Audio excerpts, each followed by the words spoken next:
Welcome, everyone, to Constructed Chaos, where we run our D&D live stream every single Wednesday at 7 p.m. Central Time, and where tonight you will be playing D&D with me. And before we get started, I have to give a huge thank you to Ruby Rod. Thank you for coming in with 10 gifted memberships to start off our very first Chat Plays D&D live stream with a bang. Love that so many new faces are here in chat, so many familiar faces. Love all of you. I hope you guys are having a great night, and I can't wait to play some D&D with all of you. But before we get underway, I do need to also shout out our good friends over at Tabletop Beard. Tonight, and Jason, you know why, we have the Paladin beard oil that we're checking out. This one smells like barbershop and amber, and it's the perfect way to attain a perfect, healthy beard blessed by the gods without it smelling kind of funky like other beard oils do. This stuff is really good. If you're not into embodying your character to the fullest extent, this stuff is just plain good beard oil, and you can get it at 20% off using code CHAOS20 at the website. The link is in the description below, so make sure to go give some love to our friends over at Tabletop Beard. And make sure to give yourselves a little bit of love, because we have a comment from our Session 0. This one comes from Defiant Chaos, our good friend here in chat. Yet again, he says, "This is going to be fun. You better be ready for chaos, brother." And Defiant, I can tell you, I think I'm ready. I'm not sure, but I hope. If you guys find yourselves enjoying the stream tonight, make sure that you like the video and subscribe to the channel so that you can push it out to more people, and so that you don't miss any of the future episodes that we'll be streaming here. Now, because this is the first time that we've done this, I do think a little bit of an explanation is in order. If you weren't here for the Session 0, then what you need to know is basically you all will be taking turns piloting 3 characters that we built together during Session 0. Basically, if you guys want to roleplay as these characters, type !roleplay in the chat. That will opt you into the system. And then from there, the system will select users that have been active, so we're not waiting on anyone. And it will select you no matter what. However, those of you who have chaos points, the currency that you can build up from just watching the channel or gifting memberships and all that stuff, you will be put to the front of the line. Basically, if you have 400 chaos points or more, you will be selected before anyone else. So also, staying active is the way YouTube checks that is by chatting every 5 minutes. Yeah. So at least once every 5 minutes. So if you're listening, whenever Alex says, "All right, we're going to pick another character, hurry up and type something." That way you are considered active. Yeah, and this is the first actual session that we're running, aside from Session 0. So right now I have it set to where while you're role-playing as these characters, you can use the !say and !roll commands up to 10 times before it auto-swaps you out. We'll see how that plays, if we need to make that more or make it less. Grim Reaper and XIPM, thank you both for the 5 gifted memberships. Love to see you guys in chat building up those chaos points. I can't wait to play D&D with the both of you tonight. I have a lot planned because, like I said, this is the first time we're doing this. I'm not entirely sure how fast you guys are going to move through things. You guys are gonna move through things. Yeah. So I've got probably double what I normally have planned for a session. We'll see how much you guys get through, but I can tell you this is probably one of the most detailed sessions that I have ever run. And I can't wait to get things started. Also, the first session, he's able to share anything with me. Yeah, it's been a really fun. Really fun. Yeah, being able to talk to my wife, who's usually in our games, and tell her, like, "Oh, what do you think about this plot point? This will be really cool." It's been very fun. It's a little exhausting. Yeah. Very fun. I do also want to warn before you switch anything, it is currently storming over here. Yes. Our lights flickered once earlier. I think we'll be okay. They don't typically go out, but if we go dark for some reason, it's just the lights went out. The stream is on a battery backup, so I think we'll be okay. We'll be okay. But we'll see how it goes. Now, I do also need to thank our good friends over at Darkport. Their link is also in the description below. If you guys haven't watched their stream, they stream every Tuesday at 7 p.m. Central Time, and I need to thank them because Justin and Angel are both very, very active in the chat normally. I totally missed their stream yesterday, but I'm going to go back and watch it. They have some amazing production quality. Doubly preparing for tonight. Yeah, exactly. I was knee deep in some writing. Defiant Chaos, thank you for another 5 gifted memberships, man. Thank you so much. You just mentioned you have the highest chaos point total that you've ever had, and now it's even higher. Thank you, man. Your generosity is always appreciated, and I'm so glad that you have found a home here at the channel. You're always welcome, chaos points or not, memberships or not. We love having you here, man.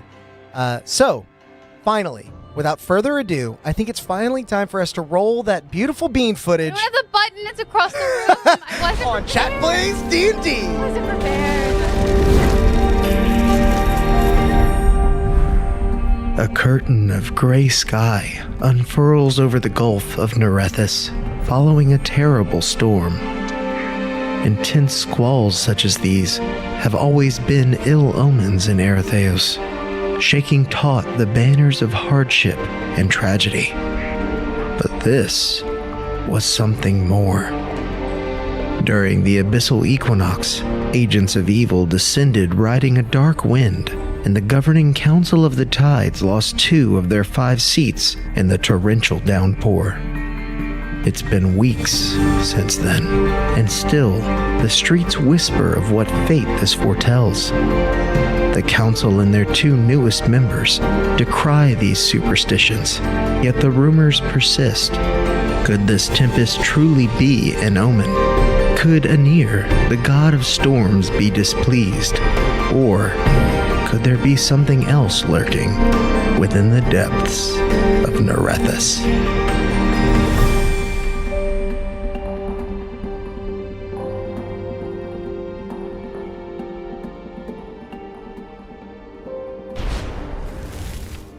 Welcome back, everyone. Look at that. We've got everybody here in chat. Everything is firing on all cylinders. I'm very happy with how things look, and I can't wait to get started with you guys. So let's do that. You all descend into the underbelly of Nerethys, where the stone turns slick and salty air gathers at the back of your throat.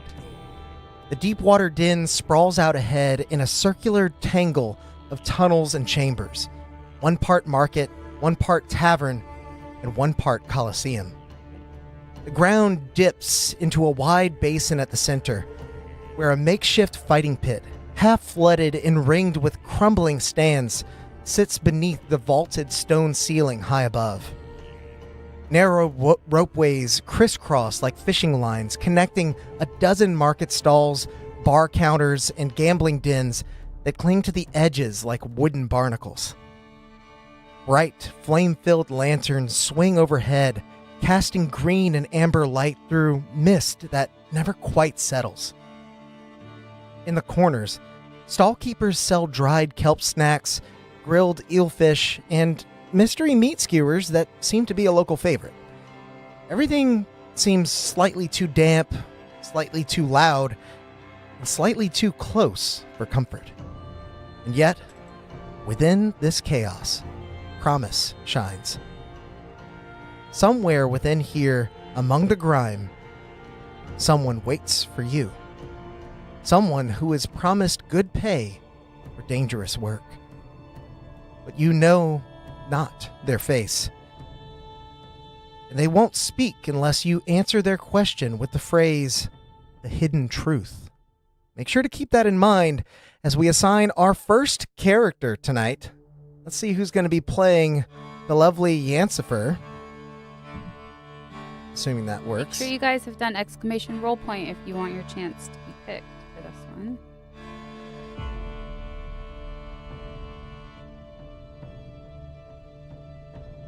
Nazo Dude! Looks like you will be playing Yancifer tonight, at least as we start off.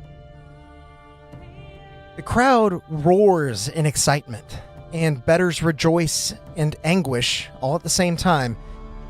the end of another battle in the arena below. As they return to their seats, one figure continues to slip through the crowd. A halfling wreathed in shadow walks barefoot across the creaking floor. Beneath their flowing blue cloak, the metal of a crossbow glistens, and their purple eyes dart from person to person. Yancifer Delilah II. What would you like to do as you wander through this unsavory place? You can use the !say command to let me know what you would like to do. See, tables are scattered loosely around every open space, most surrounded by raucous gangs, whispering traders, or wide-eyed hopefuls nursing drinks thicker than they should be.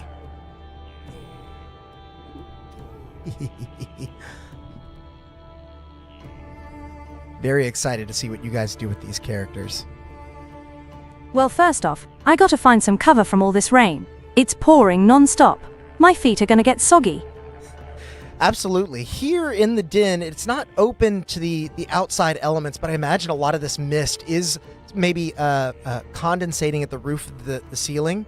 And so as it drips down below, you find a bit of cover in one of these tucked away bars, and that's when you spot a man leaning half against a support beam near one of the quieter corners. A sage green tiefling with salt-matted hair, pitted horns that curl back like ship hooks, and a fraying black eye patch over one eye. His coat looks like it was stitched together from 3 others, and his boots squelch when he shifts his weight and walks towards you. Looking for something? You see his crooked grin flash silver as he waits for your answer, maybe hoping that you might give him the secret passphrase from earlier. If you remember it, that is. Already Don't throwing you guys rewind for a the loop. stream. While you, while you think about that, I'm gonna set My our DM, I might have forgotten the phrase. Say? My DM, I might have forgotten the phrase. No worries. I'll have you roll instead. Make a history check for me. Just roll 1d20, so !D20. Just drop Mabel on the And depending on how well you roll, we'll get to see if you know this phrase or not.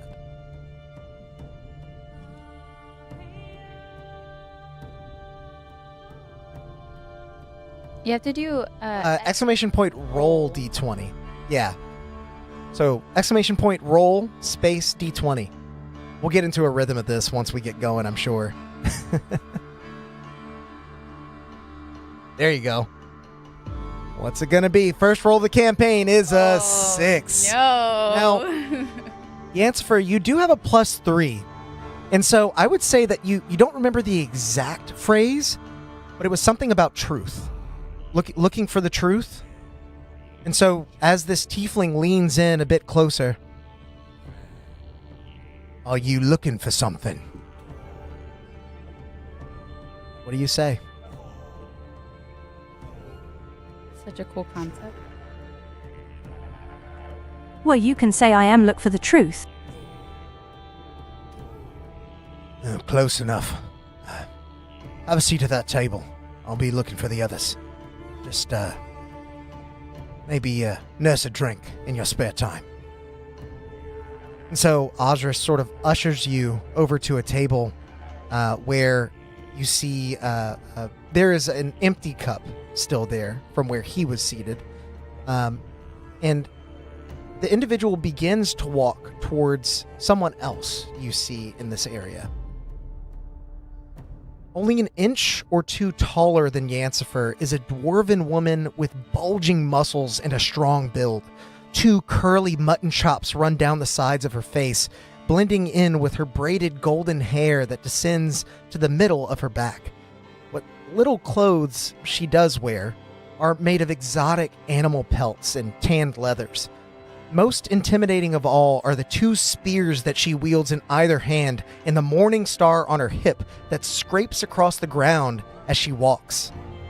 Valen, what would you like to do as Osiris approaches and asks, "Looking for something?" I'm playing character 2. Character 2 is being played by Russell Mooney. Oh, I didn't even notice you picked Yeah, I was kind of sneaky about it. Getting ahead of the game a little. Now, Russell, while you try and figure out what this passphrase was, if you remember it or not, Yancifer, feel free to let me know if you want to do anything else while you wait. That's totally an option that you guys have, and I I am absolutely. I also don't remember the passphrase. Russell, I'm going to have you roll a d20. So you're going to roll a history check to see if your character can remember it. You also don't remember. You got to be on your toes, you guys. I slipped that into the intro. Second roll, 17, much better. And Valen, you don't have anything to add to your history check, but that mine's a steel trap because your skull is rock hard as a barbarian. And so you remember that the phrase was the hidden truth. And so once again, the sage-colored tieflings... I will simply find the nearest cloth and use it to try and dry off a bit, and then try and warm up. Walking around in a storm with no shoes has some negatives. Absolutely. Those poor little hairy feet are probably soaked cold. As you look around, you do find some loose terry cloth, either left behind by the barkeep as they were cleaning one of the tables, or maybe just a shredded cloak from another visitor. Hard to know, but you are able to clean yourself off relatively well. I'll have you make a perception check, so you can roll a d20 as well, and we'll see if you notice anything else. In the meantime, Russell, you do know that passphrase now if you want to type !say and the hidden truth. Osiris, the sage tiefling, waits on bated breath as he leans back in. Oh, you all have a bad memory, don't you? The Would hidden like to draw truth. attention to the fact that There it is. Maybe just a little slow with your words. I'm a bit more forgiving than some of the other contacts you may find here, but I know you look. I know you are. Have a seat with your friend over there down at the table. I'll be with you in a moment. There's one more I need to find. the fact that Justin has 100 chaos points. Justin, thank you so much for the 10 gifted memberships, my friend. Holy cow. I am terrified for our next regular session because Justin will redeem chaos twice. Justin, I think that's got to be a new record, man. Having that many chaos points. Thank you, my guy. Thank you. so And much. also, I hate you. So, Valen, as you navigate to the same table as your new friend Yancifer, who pats herself down and dries off from the condensation within this chamber. I think we also agreed Yancifer was with Yes. We're gonna decide who's piloting our paladin. Odd the Bard, my friend. Oh boy. Welcome to Nerethys, the paladin. And looks like Yancifer, your perception check is... Yancey will look over to the approaching dwarf and do a double take before saying, "You are probably the best looking dwarf I've seen so far at least. How are you today?" the best looking dwarf so far How today. are you today? With that prior perception check as well, I'll say that the first thing you notice as you make your way back to the table is a towering figure entering the room. You feel the floorboards bowing beneath as his staggering frame weighs down on top of them. A fire Goliath with a bald scalp and bright red flowing beard towers over the others in the room. A massive shield hangs from his back as he struggles to fit his lance through the doorway. Nerethys Jacksonian, What would you like to do? I'm fantastic. Thank you. I love the conversation back and forth between you guys. Alex wasn't sure if you guys were going to roleplay together or not, and I think that they are. Yeah, I think you guys are. And I'm eager to see exactly how that dynamic works. This is kind of a new format for D&D. So we're gonna figure it out together.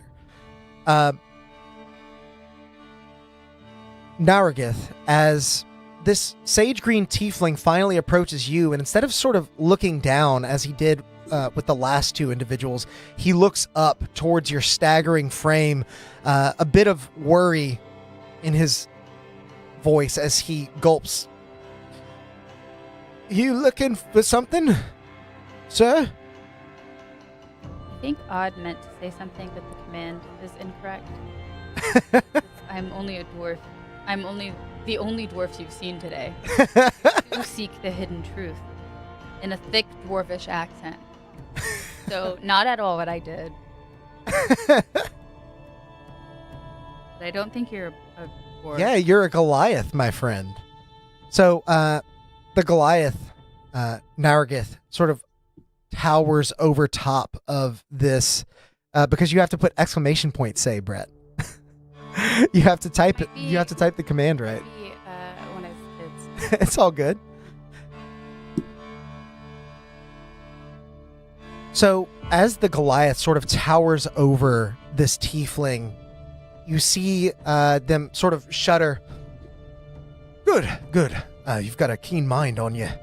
Let's get you all to the table, grouped around, and talk business. So, Osiris, the sage tiefling, leads his third friend back to this table, and as he sits, so too does the Goliath that shakes the surrounding area. You hear a couple of tankards, even on nearby tables, go spilling onto the floor as liquid pools up and just soaks into the rotten wood. There's no resistance there, and it makes you maybe a little worried about the structural integrity of this place. Now, let's get this first thing out of the way. I'm here to take you to my employer. You're still keen for coin, that is. I think we might need a bigger tankard for that one, I I think you may be right. Let's get another round here, and let's say a gallon for this one here. You see one of the barkeeps recognizes this tiefling as she begins to gather as much ale as she can possibly carry across the rotten wood floor that shakes and quakes even as she stumbles across it, and almost sends her spilling the drinks over the rest of the wood floor. She places them down in front of each of you, and Osiris flips her a I tried gold all coin. their tankard sizes, and none are big enough. Yeah, well, this one will have to do you. I'm happy to pay your tab, as he flips the coin over to the barkeep and sort of shoos her away. But I'm not made of money. I do have a little bit for you. And, Maybe just bring the Goliath a keg then. if you're paying, it'll come out of your cut. Now, I can see why they picked you. Seem like a solid crew. But I need to tell you, I don't know them. They just paid me enough not to ask questions. I'm Osiris, by the way. And for what it's worth, I wish you good luck. Osiris slides in close, his patchy coat brushing against your arm as he slips a pouch of gold onto the table. It's full. Too full. A single gold coin slips loose, spinning free and clattering onto the wooden floor. The sound cuts through the din like a dagger through kelp.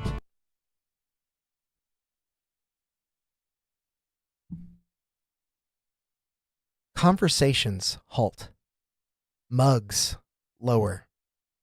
All eyes follow the coin as it rolls Well, that is across. not ominous. Never got paid up front before. So where is this boss?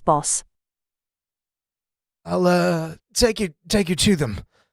As the coin finally slows and stops spinning, it settles in front of a goblin that draws a jagged dagger with theatrical flair. Awful brave to bring that much clanking air. The air holds for a half breath, then snaps.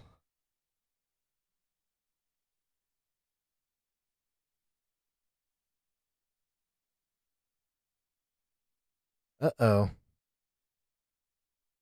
That's what it is.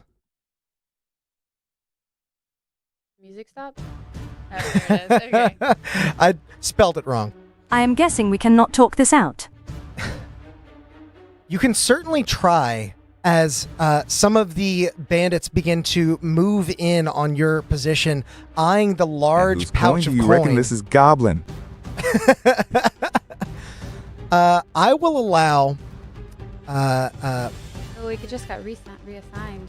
Darth Oh. Melkor is now character 1. Darth Melkor, you are now Yancifer, and at the merit of Nazudude's question, I will allow you to try and persuade these bandits not to attack.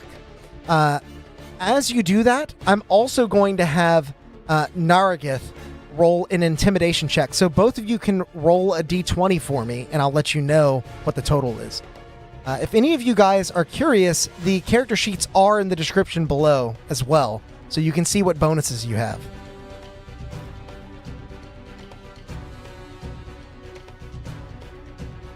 Okay, Darth Melkor, pretty strong roll for persuasion with a 18.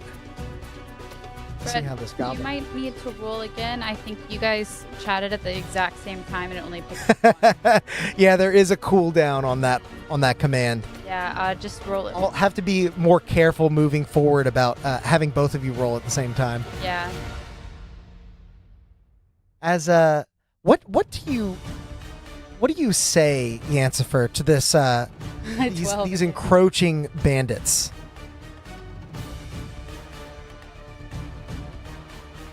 I'm curious as to exactly what I know what the persuasion roll is. It's very good, but I would love to know exactly how you're persuading them not to steal this overflowing pouch of gold, the easiest payday they've ever seen.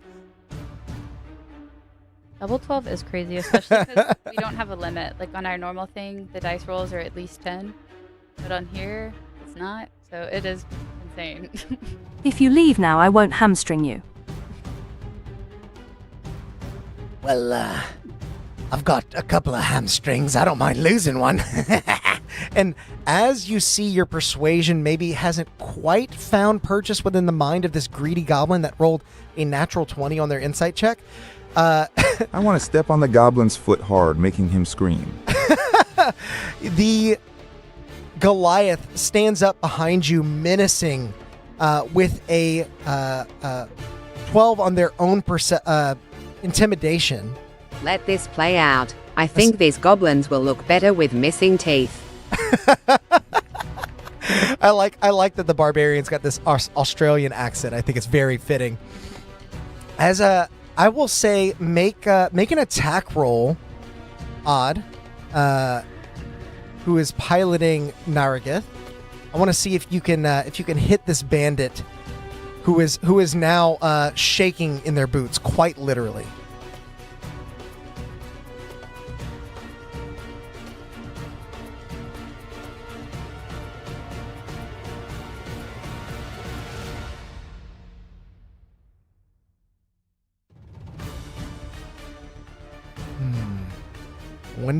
I wonder if this is going to go the way you guys think it will.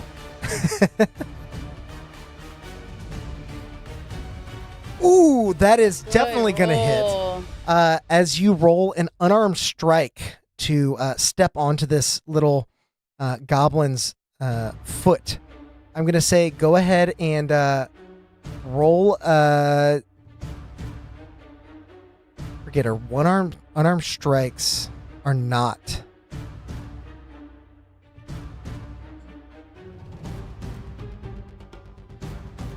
Yeah, so you definitely hit them, and as you slam your foot into theirs, with the armor backing the immense pressure of your size. The goblin howls out in pain. Yeah! As they start jumping up and down, you see them actually slip into the wooden floor that is buckled underneath them, rolling on the ground in pain.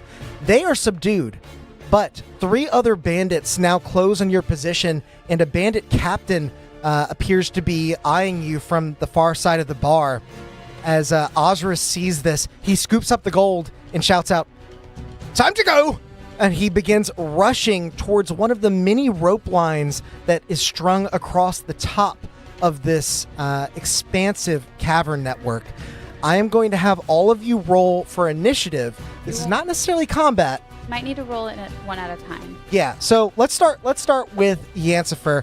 Let's have you roll for initiative. Do a d20 roll for me.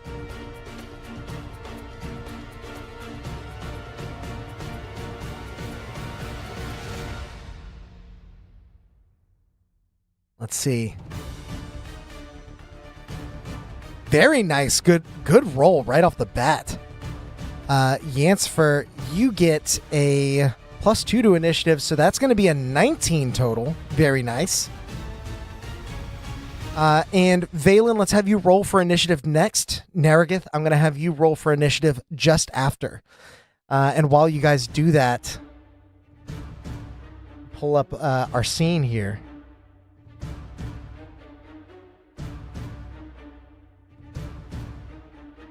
All right, that's looking like... Oh, Odd the Bard rolled. I didn't miss anyone, did I?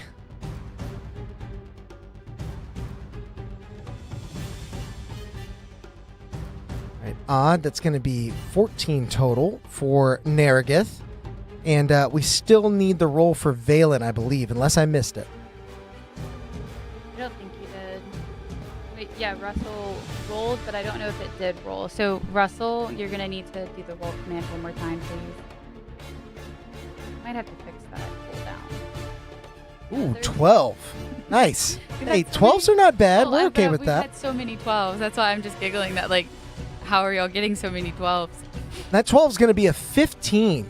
Very nice rolls for your first outing in combat here. As I'm going to finish setting up the scene. Feel free to let me know what your characters are doing at the start of this combat. And I guess Yancifer,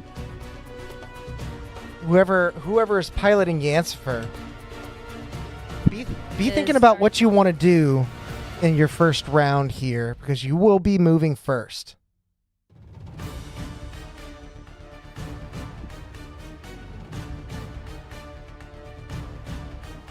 Behold, painted minis. What are spells again? I helped paint. The spells are going to be available on the character sheet. Since when you're piloting Yancifer, you may have to look up the character sheet that's linked in the description. I believe you should be able to access it, but let me know if you have trouble, and I can try and list out some spells for you. And we dealt with this goblin. They are prone and sort of out of the way.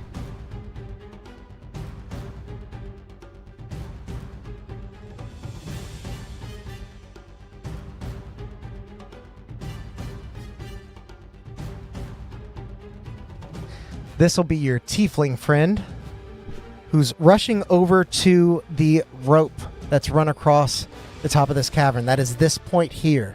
Don't see link. Let me check. Should be links in there. Yeah, it's in the description under characters. You might have to click see more.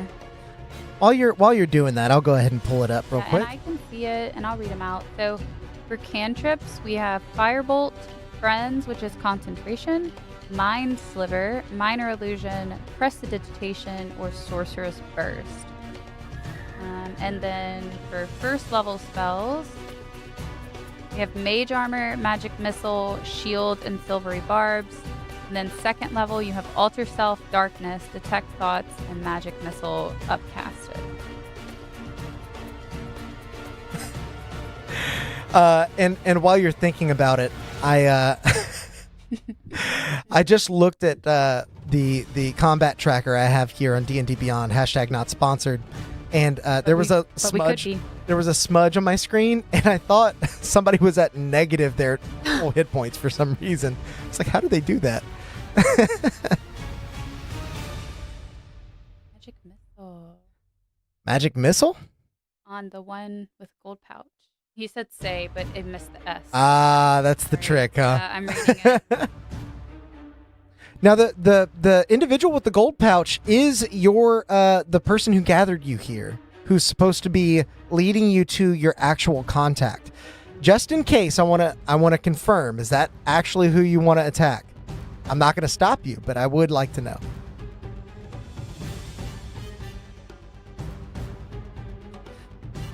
Thanks, Jen. That was me. Oh. I was like, second Alex? My dream. God? Well, and if you hit him, you can get paid faster, but what he appeared I'll follow to be... them instead. Okay. So as you begin to follow this individual through the den of bandits, you see many of them beginning to raise weapons to fire on your new friend Osiris. He is going to be able to skirt around one of these tables and duck as a bandit fires a crossbow at him. The bolt embeds into the wood of the table. You're going to start to follow that person. You've got 30 feet, so 1, 2, 3, 4. You're right on his tail. And I'll say you'll have some cover there from some of the bandits, but you can see these other figures in the room. What would you like to do now that you've gotten into this position? Are you making an attack roll on anybody? Are you dashing to try and get to whatever rope line this tiefling seems to be eyeing?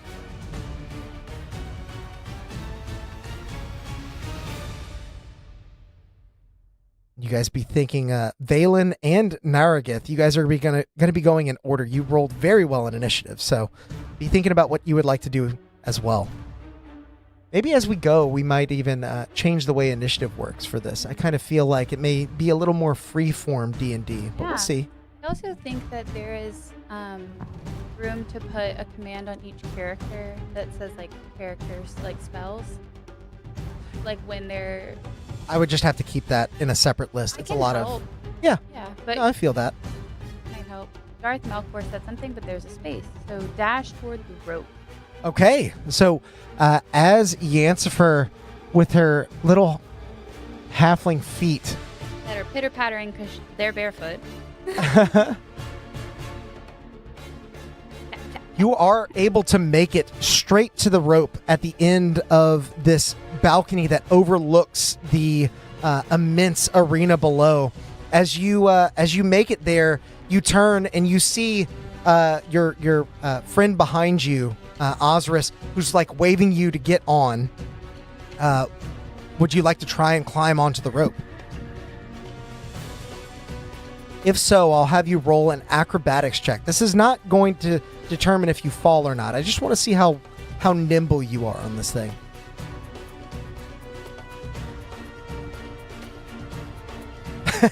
Yes, the high ground. The high ground is all important. From this vantage, you'll be able to slay every bandit in the entire encampment of the Deepwater Den. Get on rope. Okay. Make a acrobatics check for me. So roll D20, and Yancifer, you get a +2 on acrobatics. So if you want, you could do roll D20 +2. If not, I'll add it. Okay. So with an 8, you begin to clamber up onto the rope, but it's a bit higher than you are able to reach. So you have to make sort of a running leap, and as you grip the rope, you feel yourself swinging back and forth. It is not nearly as stable as you'd hoped, and you slowly are able to make progress moving ahead.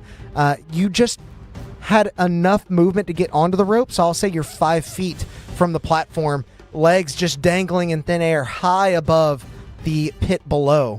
As we now move on to who was next? Valen, in order. That's how it was. Valen, what would you like to do as you see your friend Yancifer move at breakneck pace across the floor of this bandit hideout, rushing past even your new contact who appears to be lagging a bit behind, just trying to hide behind some cover? Also, in case you guys aren't looking at the screen, please appreciate how giant this mini is for the Goliath that you guys created. It's freaking like huge. 3 times the size of a normal mini. Hold it up next to the other, like Muscle Mommy. Muscle Mommy is like pretty small, right? She's like a normal size. Can I shove the guy who just took a shot at out contact? Absolutely you can. That's going to be this orc here. I'm going to say that they would have probably moved up a little bit, so you can definitely get to them. As you rush over, I'm going to have you make an attack roll. This will be an unarmed strike with the shove action. And see if you can knock this guy prone.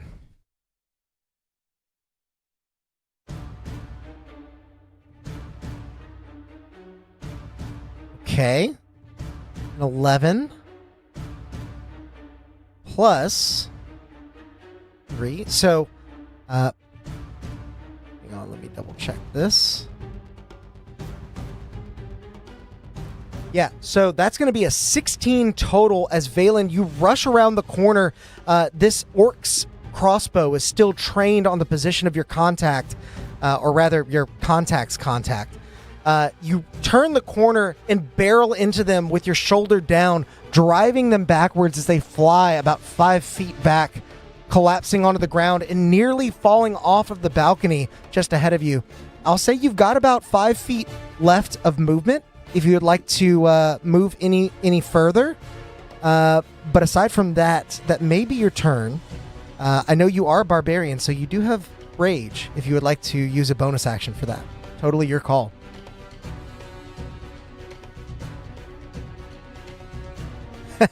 I see some people in chat are already calling for a rage.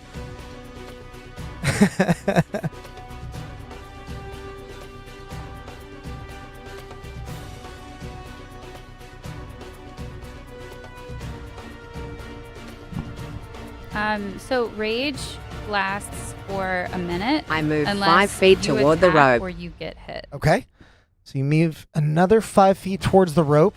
And while we figure out if you're going to start raging as you sort of walk up slowly, menacingly, after knocking this orc to the ground, we're going to move on to Nargith's turn. Nargith, what would you like to do as your friends scramble towards this rope on the other end of the chamber?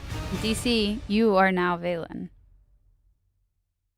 Oh yeah, looks like it's switched over. So, DC, if you want to rage, I'll still allow that because you do have your bonus action. But just kind of keep things moving. I'm moving on to Nargith here.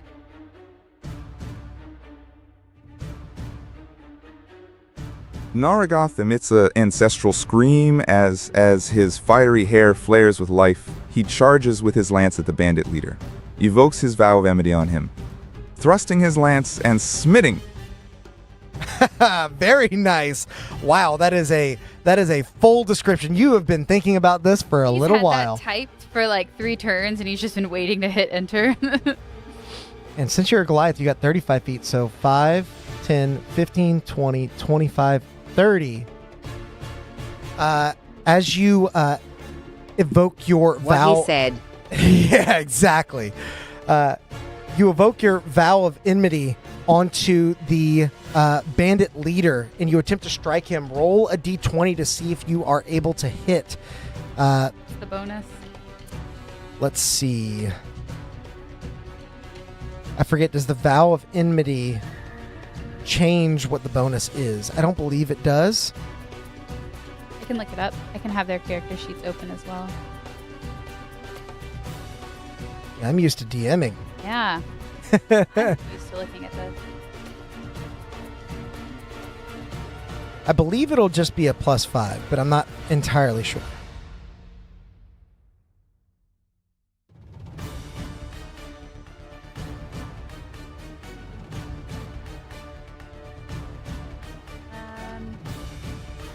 Oh, and you have advantage on it. That's right. Yes, it is a +5.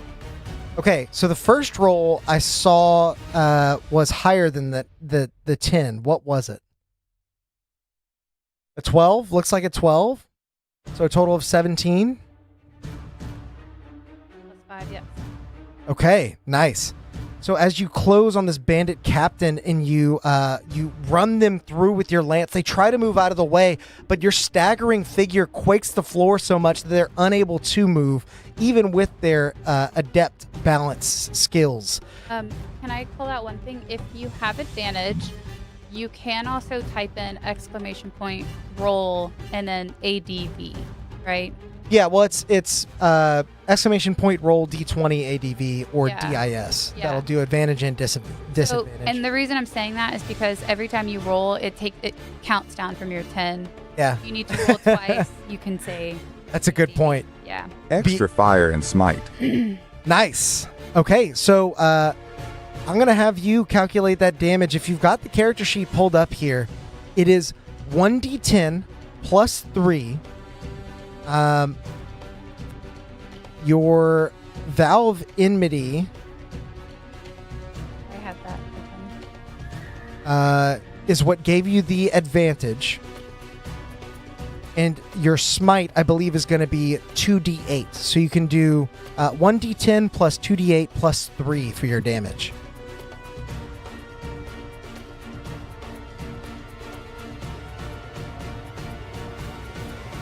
We'll see how well that goes over. By the way, you guys did a great job of designing these color schemes and minis. I really enjoyed painting them. Yeah, it made it really easy. And for the record, Mo did help. She did a great job too.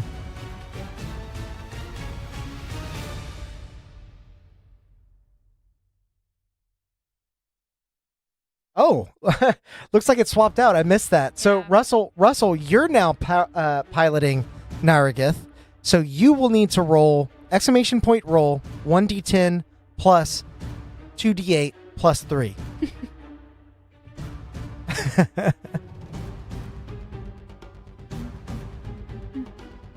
I was planning a lot of the extra features for tonight and doing some last minute coding, so I didn't have as much time as I wanted to fully study up on your character sheets, but I will have that next time.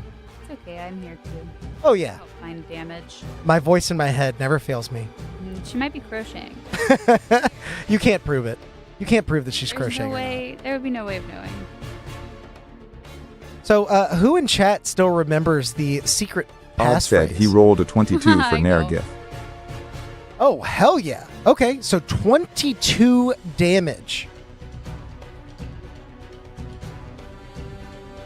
Thanks for keeping me honest there, chat. As the lance runs them through and pins them to some of the rotted wood that's behind them, you pull the lance back out and you see they're staggered a bit, but they are still standing as they begin to draw their short sword from their hip. We now move to the rest of the bandits' turns. Oh boy. Now, there are 1, 2,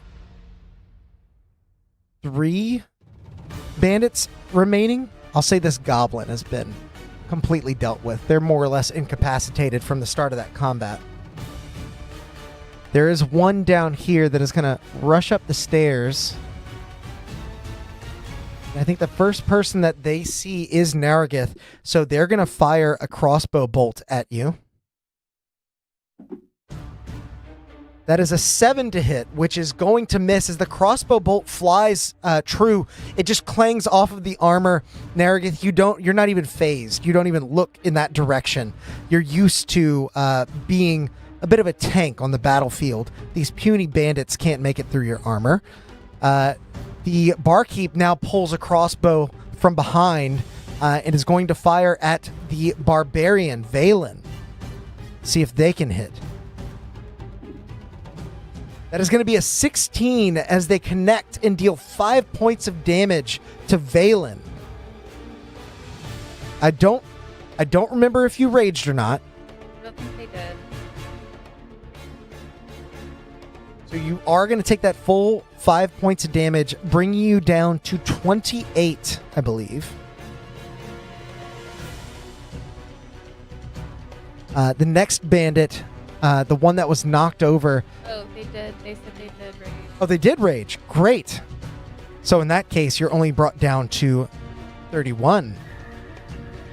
Strong barbarian. As the bolt flies true, you tense your muscles. The bolt does pierce the skin, but it doesn't go deep because your muscles literally grip it and then force it back out of the wound without you even grabbing the bolt with your hand.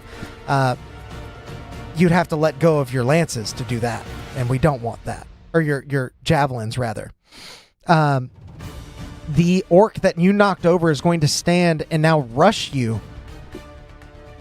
Wielding their scimitar, they're going to make an attack roll as they get close. Taken aback by the fact that the bolt it was just forced out by your own muscle density, it clangs onto the floor, and you see them halt for a moment before hesitating as they swing. With a 6, they miss. You don't even have to move. You know that your body is doing the work here. Next is going to be the bandit captain, who stands before Nerethys, pride wounded. They are going to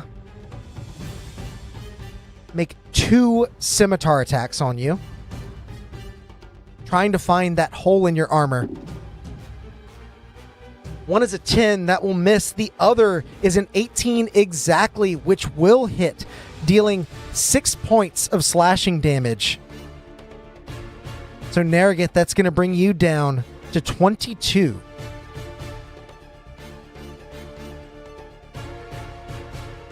As we now round back to the top of initiative, Osiris is going to clamber over towards the rope as he turns and shouts towards the rest of you, "Hurry, come on, there's more where that came from!" He appears to be sort of holding the line and waiting until all of you are on the rope to make his escape. He's a new friend, but he's a true friend. So Yancifer, being piloted by Darth Melkor, what would you like to do? You're suspended 5 feet in the air, 5 feet down the rope, and you've got a long way to go to get to the other side. You are sort of not sure-handed holding onto the rope, so your roll earlier determines that you are going to move at half speed across the rope. It will be difficult terrain for you.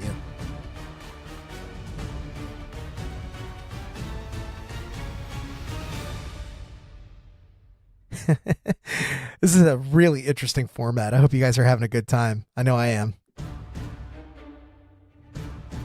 What you I thinking? climb up the rest of the way. Okay. Darth Melkor, you climb up the rest of the way as Yancifer, and you use 15 feet of movement to climb a little bit further down the rope. You do still have your action, bonus action, and all that. You see there's a bit of commotion behind you. Would you like to perhaps fire your crossbow, use a cantrip, or you can double down, use your action again to continue climbing if you aren't worried about doing damage on your way out?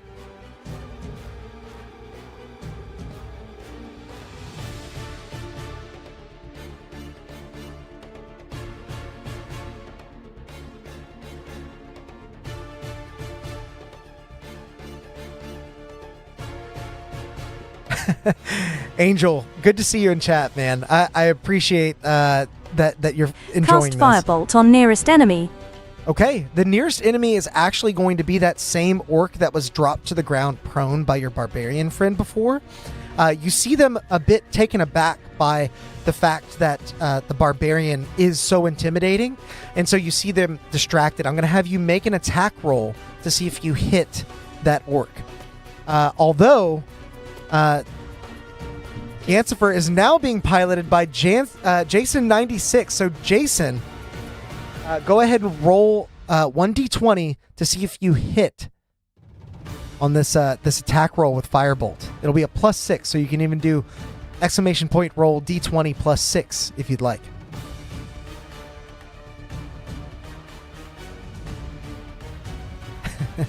You see that half orc sort of dancing around as they notice the fireball out of the corner of their eye. They are not quite able to get out of the way, and they are struck across the face with a 23 to hit. Very nice roll. I'm going to have you roll 1d10 now to see what damage you do to this bandit, who's already taken a bit of damage just from that shove earlier.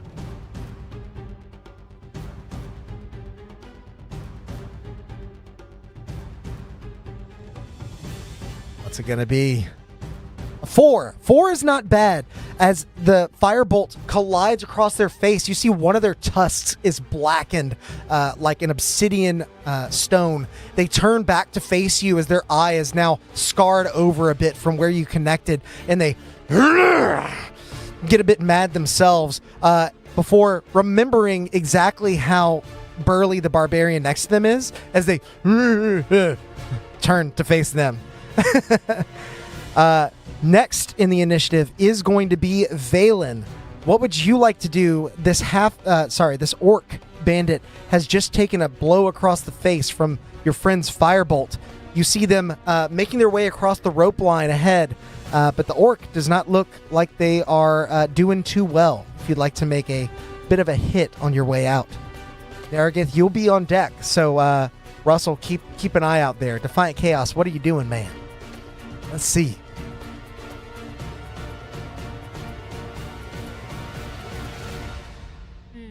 Yeah, that's a good thing to say. How did you roll a 23? Because if you rolled 1d20, it's 1d20 plus 6. Yeah.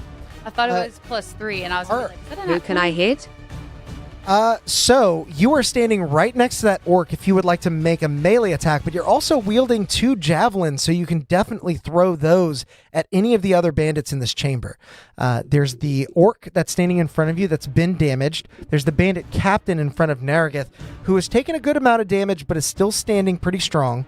There's the barkeep who brought you your drinks earlier, seems to have turned coat now and is firing upon you and your friends.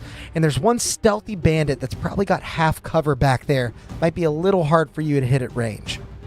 So those would be your options there. Yancifer fires his firebolt at the wicked evil bandit captain. Flame fire up the bandit hideout. Chaos erupts as the epic fight between good and evil continues. I like the initiative. On your next turn, maybe we can set fire to the rest of this den and watch the bandits scramble to put it out. That's not a bad idea. Andres Marrero, hopefully I said that right, says to pick up and throw the orc. Melee attack the man in front. I think that's a great idea. As you see this orc is worse for wear, you perhaps put up your javelins and pull out your Morning Star. Roll an attack roll to hit. It is going to be 1d20 plus 5? 1d20 plus 5. Correct. Sorry, I forgot to equip some of your inventory there, so I couldn't see my cheat sheet. Mm-hmm.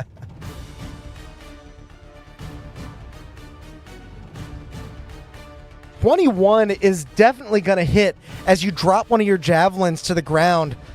Swinging your Morning Star with full force, you're going to deal 1d8 plus 3. So go ahead and roll your damage for me. Connecting with this poor orc who is having a bad day.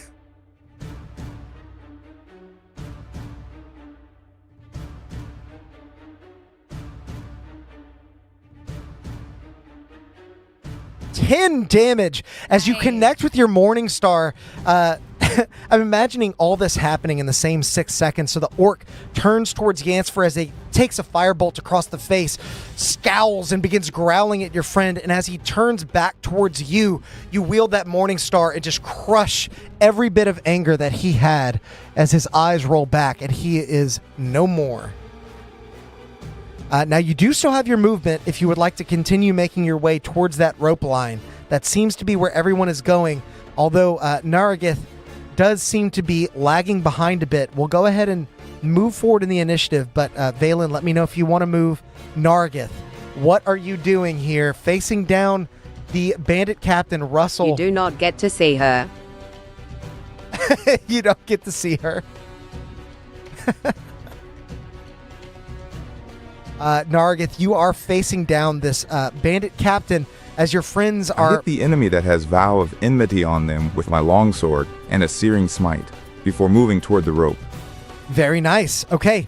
You begin channeling a radiant red-hot energy into your longsword as you swing it against the bandit captain. Roll at advantage. So, exclamation point roll 1d20 ADV. Should do it for you. And then I'll add your modifier.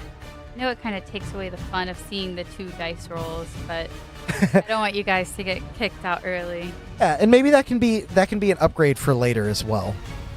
This is sort of as bare bones as it's ever going to be, and even then, it's taken a lot of coding to get And here. the fun part of this one, though, is you guys can tell us what you guys want us to do. We can kind of do anything. Yeah, absolutely. And as a matter of fact, while I'm thinking about it, you guys, I'm going to end this poll that is basically just begging you to like the video, and I'm going to start one to ask you guys when you'd like us to stream this on a weekly basis, because starting next week we'll come back with our normal Wednesday campaign, and this will probably get moved to it seems like Monday was the day everybody else wanted, but I'm going to ask again just in case.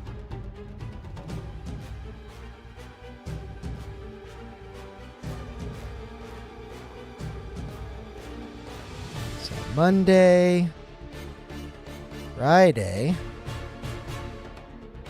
Saturday, or Sunday.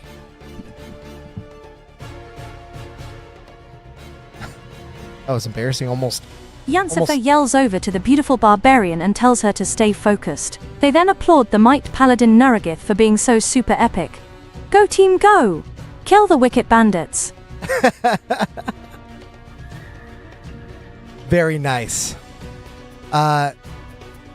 So Yancifer is cheering you all on, hoping that you can make it to this rope line before it's too late.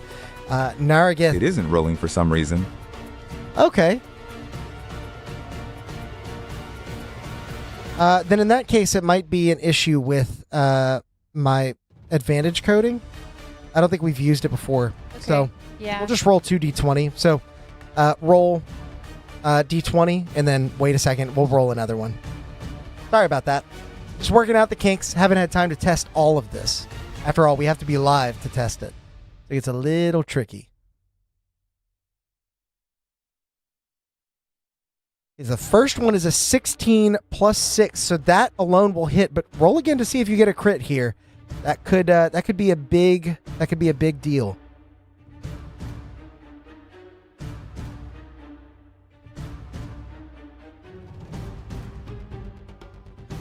Second roll incoming.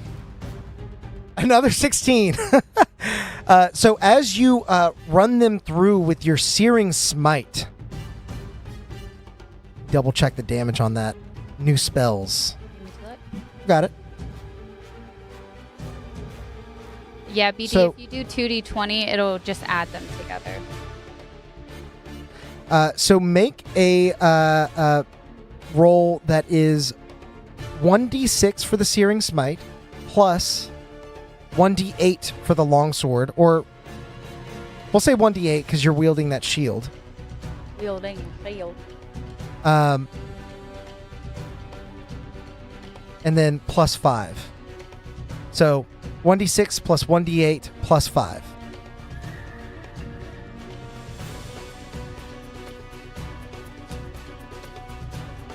Ooh, was that all of it? Or was that just one of the rolls? It was a 1d6 plus a 1d8. Okay, so I'll add the 5 on my end. Unfortunately, a relatively low roll, but 10 damage is nothing to shake a stick at, especially when this bandit captain is already wounded. You see them take another 10 damage total as their clothes begin to catch fire. They're struggling to pat it out, but the rotted wood around them is not going to help if they decide to stop, drop, and roll. Nargith, are you staying in melee range with this person, or are you rushing towards that rope line with your friends? As you make a... what? Did I miss one? Angel said no tides of my. I hear you back there tantalizing us with the accent. I didn't even realize. I'm moving toward the rope. Okay. So, Naragith, you are going to disengage from the bandit captain and start moving towards the rope. You've got quite a bit of movement here. So, 1, 2, 3, 4, 5, 6, 7. You can get onto the rope. Yancifer's already a little ways out. If you decide you want to climb onto the rope, I'm going to have you roll an acrobatics check. So you'll roll a d20, and I will add your modifier, which is a +1. You do have advantage on this. Not entirely sure what that's from. Okay, so a 12 for the first is not bad. For a total of 13, go ahead and roll one more time to see what you get on that advantage.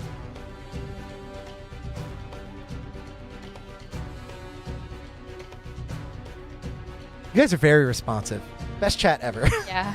Okay, so 13 total. You rush over and grab the rope. Yancifer, you actually feel yourself jerked upwards as this massive Goliath puts all their weight onto the slack line and begins running their way across.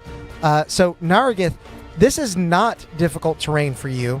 You're able to move at full speed. However, you are not crossing so nimbly that you can pass up anyone else. So you will be stuck behind Yancifer as you move across this rope line. The mini is so big. It is freaking huge. It really, like, seriously, I don't know how they got it onto the base. Like, It's it might insane. be the size of a large creature. It's so big.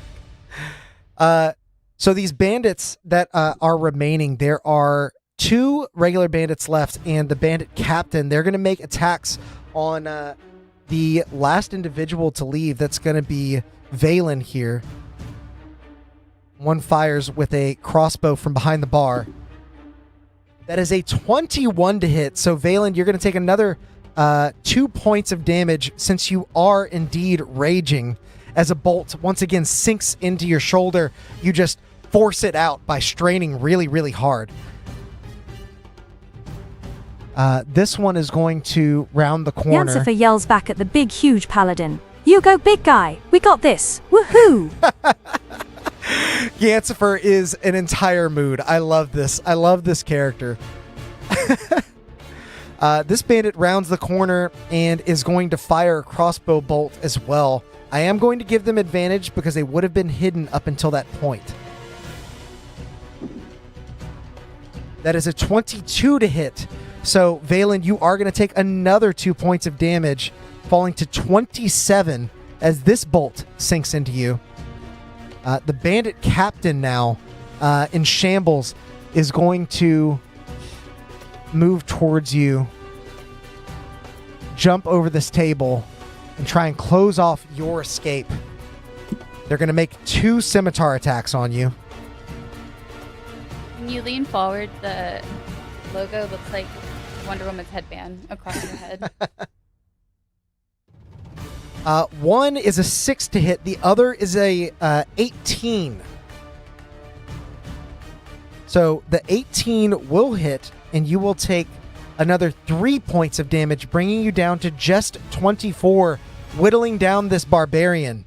Now, we circle back to the top of initiative. Yancifer, what are you doing as you hang from this slack line about 20 feet down the row? You do have another 100 feet or so to hollers go. at Valen. Stop flirting with he captain already and get you beautiful booty over here. Valen, I'm not sure what you think about that, but for the record, your DM agrees. Yancifer, are you doing anything else aside from shouting back? Are you making your way further down that rope line? Are you making an attack from where you already are? Let me know.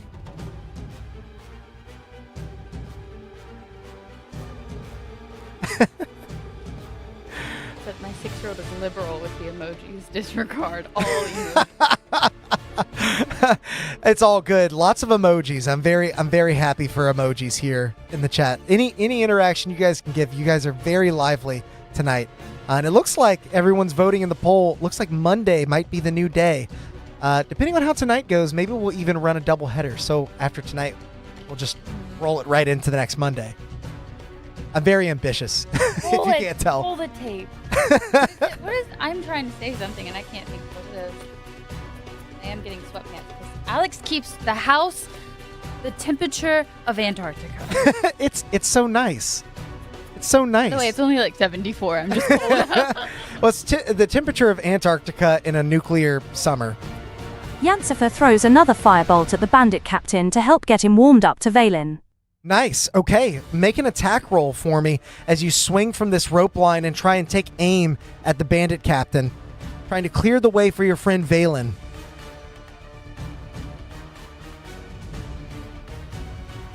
And it will be, I believe, a +6 to hit, if you want to add that in there. Some parts of our roller work.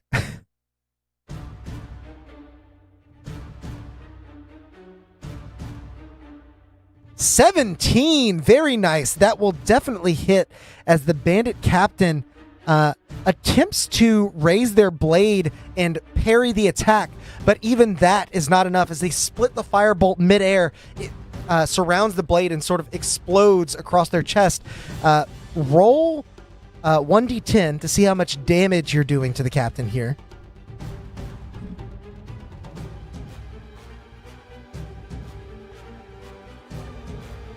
Jason is doing quite good work here as the sorcerer. I had to jinx you. I'm very sorry. 1 point of damage from the firebolt as he is able to split it. The impact is not quite as great. You see the bandit captain scowl and then eye Osiris as Osiris begins to cower, looks over to Valen and says, "Come on, hurry up! He's gonna get me next!" Valen, it is your go. What would you like to do? Are you rushing towards the slack line? Are you finishing off this bandit captain? You are in a rage here, so let me know how that weighs in. Our good buddy Defiant Chaos is piloting Valen. So whatever you do, I know it's going to be crazy.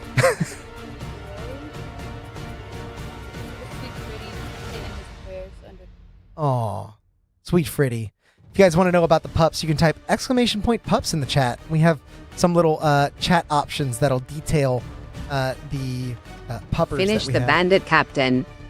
All right, make an attack roll for me. You're still wielding that Morning Star from earlier. Let's see if you can land your hit. You can knock them to the ground before leaving. Ooh, a 5 is not... Yancifer's firebolt wanes in comparison to Valen's desire for the bandit captain. Yeah, the desire is very strong. I imagine, as an Australian jungle barbarian, you've seen a shark man like this before, and it makes you want to wrestle him in some kind of way. So Darth Melkor, you are now piloting Yancifer, but Valen, I need you to make an attack roll. Sorry, you made that 5. That is not going to hit unless you would like to reckless attack. I'll let you decide, because that is kind of a risk reward.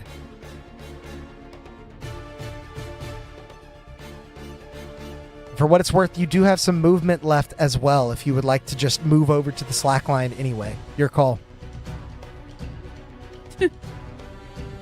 Reckless. Roll another d20 for me. See if we can land this hit on the bandit captain. I agree, Jason. Love is reckless.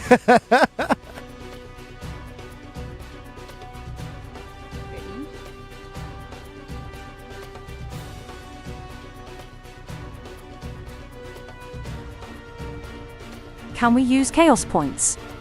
Oh no! DC, I'm so sorry. A 7, even with a +5, is not going to hit. This bandit captain is feeling himself a little bit now that he's managed to parry your friend's firebolt, and he dodges left and right as you swing wildly with this Morning Star. Using the weight to carry it makes your attacks just a tad too predictable as he moves nimbly out of the way. Ducking under the second attack, he pops back up, eyes you, and says, "Just leave the gold and maybe you'll get to keep your life." What are you doing with the rest of your turn? Are you standing your ground or rushing over towards the slack line?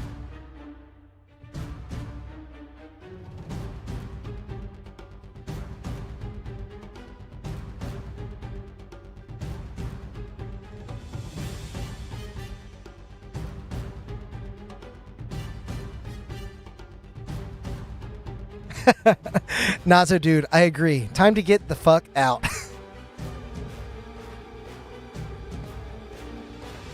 I'll say, as you're trying to decide if you're going to make a run for it or finish off this bandit captain. Oh. Jason is now piloting. I wonder if it missed that say command. Valen, consumed with reckless love, just can't bring herself to hurt the bandit captain. She blows him a kiss and heads for the rope. Very nice. So, Jason, you are able to make it to the rope, but the bandit is going to make an attack of opportunity as you leave his range with advantage because of the reckless attack. That actually, I don't think is going to hit with a 12. So as he swings, that kiss distracted him just enough, as all you feel is the wind off his short sword cutting near the back of your hair as it flutters. You rush across the floor and reach the slack line. I'm going to have you roll a acrobatics check for me to see how well you can maneuver this line. You will get a +2 if you want to roll 1d20 +2.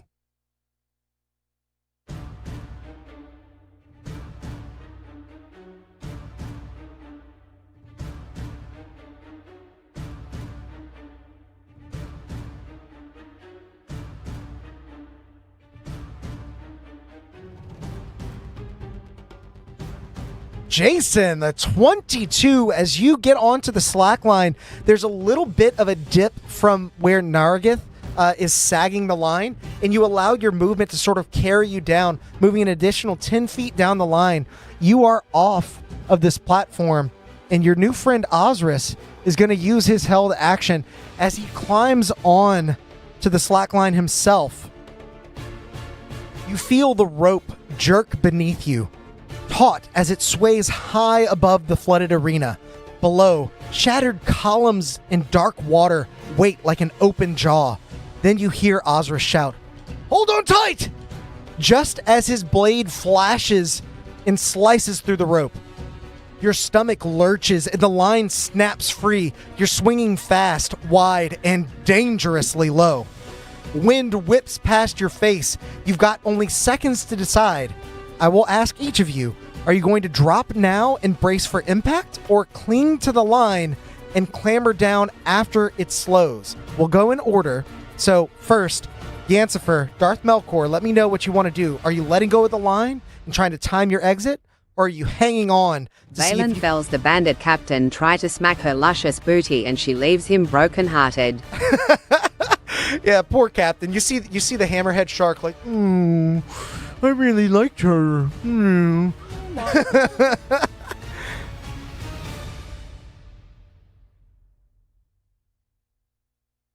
What do you think, Darth Melkor? What's Yancifer doing as this rope slides close to the bottom of this pit? Is she letting go, or is she hanging on and hoping that it slows enough for her to make an easier time Drop at the descent? down now, gracefully. Okay. In that case, I am going to have you make an acrobatics check once again. So roll 1d20, and I believe Yancifer has a +2, so you can do roll 1d20 +2.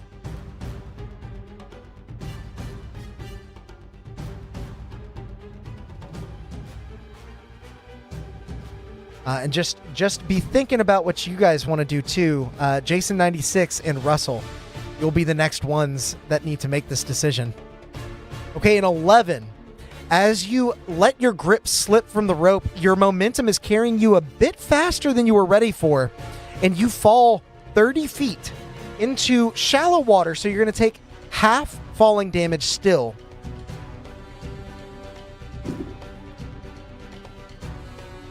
There's going to be 5 points of bludgeoning damage as you slam into the ground. The water trips up your feet just a little bit. You're not quite as sure-footed as you thought you might be in this environment. So that's going to bring you down to 12 hit points. Squishy Sorcerer is squishy, but you seem to be in a better position now. So we'll move on to Valen. What are you doing as the rope swings low? Swing low, sweet chariot. Yeah.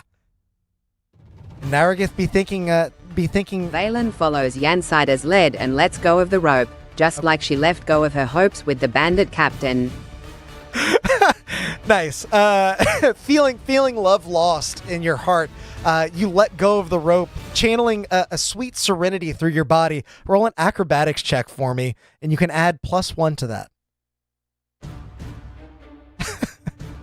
I love this additional like side story of Valen, aka Muscle Mommy, and the Hammerhead Shark Bandit Captain.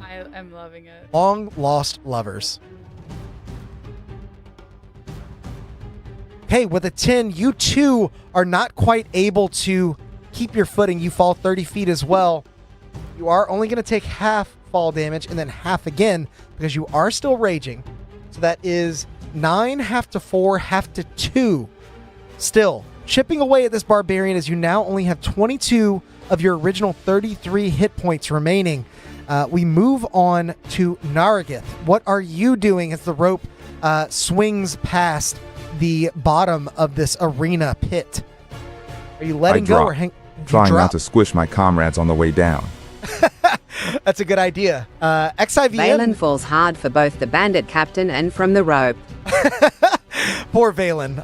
It's been a rough day, both emotionally and physically for you, but I feel like you're strong enough to recover, both emotionally and physically. XIVM now piloting Narragath. I will have you roll a d20 plus 1, and you actually get advantage on these two. I'm not sure where that's coming from, but it says it here in the stat block, so roll a d20 plus 1 on your acrobatics. See if any of you can hold your footing as you drop off the rope. A 2. Now you do get advantage, so you can roll it again with a +1. That is a nat 1, though. It's not great. That is the first one of the night.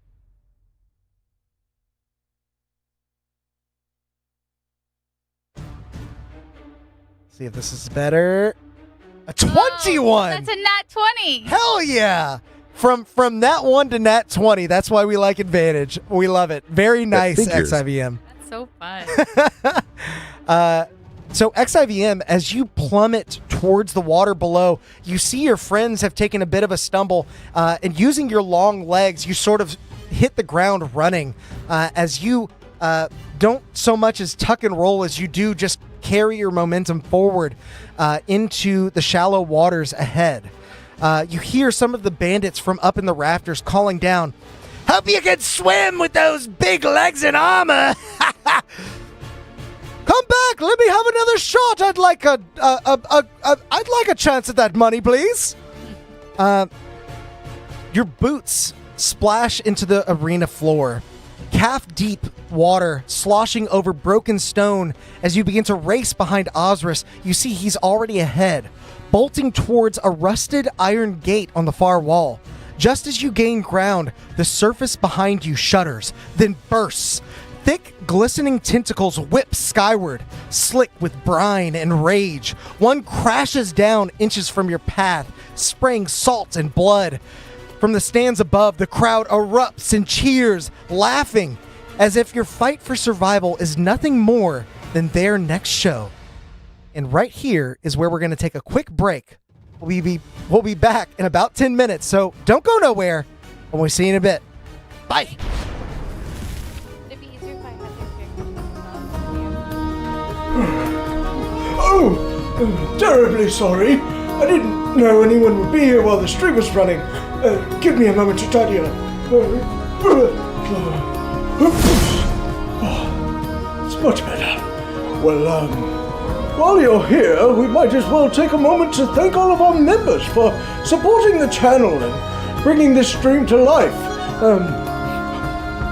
A huge thanks to Tides of Mo, Brett Venable, Tabletop Beard, Grim Reaper, Atmos Seeker, Justinian of Darkport, Angel Jobert, XIVM, Corey of Darkport, Angel of Darkport, Drazadi, Alexandre Enriquez, Memebot 69,000, Dutin 103, Devin Beard, Zebek Longfang, Lil Tired, Jason Miller, Defiant Chaos, Wilfredo Figueroa, Ruby Rod, Sam Huffpower, Daniel Struve, Agile Monk, Moon Goose McQueen, Jude Eshett, Malice, Leda Skyrim, Aaron B, Butterknife, Almighty Zeus, Aaron Bratton, Killer 7 Gamer, Now Inter, Damon Moore, Fellow Nerd, Reap Steep, Trash Boat, D. Kamara, Carmine Graves, HGJ Han, Taylor Waterman, Corbin Dallas, Mysterious Observer, Charlie Gardner, Andrew Brown, Odd the Bard,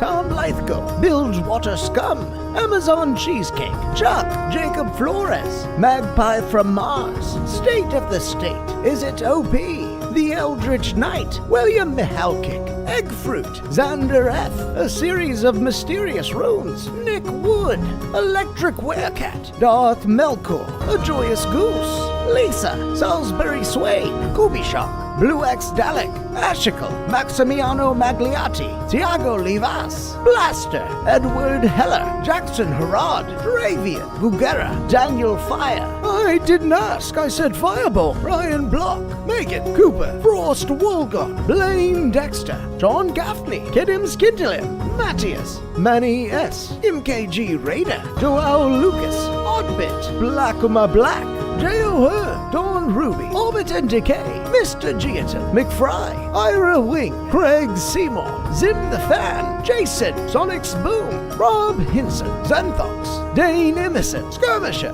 Mike G, Gracie Pujol, Deshki, Athicor, Wayne Brack, Jackpot, Camo Camry, Nigel Chandler, Ethan, Michael Calvento, Blade Roller, Jay-Z Gisler, Misfit, Henry Akanosha, Monsters Mother, Biscuits and Gravy, Christopher Denault, H.D. Siles, Kathy Evans, Lil Cute Mabel, Daniel J. Colby, Fables D20, Squiddy, B.D., Adam, Wabusika, Harry Dong, Curtis Ellis, Majority of One, Oncoming Traffic, Ryan Harif, Triforce Samurai, Nick Dyson, The Azure Sky, Bacon and Vodka, Kendrick Valentine, Mythic Attack, and O4C. You know, members get tons of unique benefits as well, like these weekly shoutouts and emojis that they can use in the stream chat, and a heaping helping of chaos points that can be used to, well, perhaps it's better to show you. The most exciting feature for our live streams has come to YouTube. You can now roll dice live to help us in our adventures by using chaos that's built up by watching and interacting with the stream. All you need to do is keep an eye out for earning instructions that appear on our stream, and then spend those points by typing in the commands that correspond to the dice you'd like to roll. This feature is always available, no matter what campaign we're playing in, so be sure to hop in and help out our players because, well, they're gonna need it. Greetings, viewers. Bramble Backfoot hopping by to let you know about our monthly homebrew packets issued to all those brave enough to join the ranks of our prestigious order. With a plethora of items, monsters, mechanics, and more, it's easier than ever to bring chaos home to your table.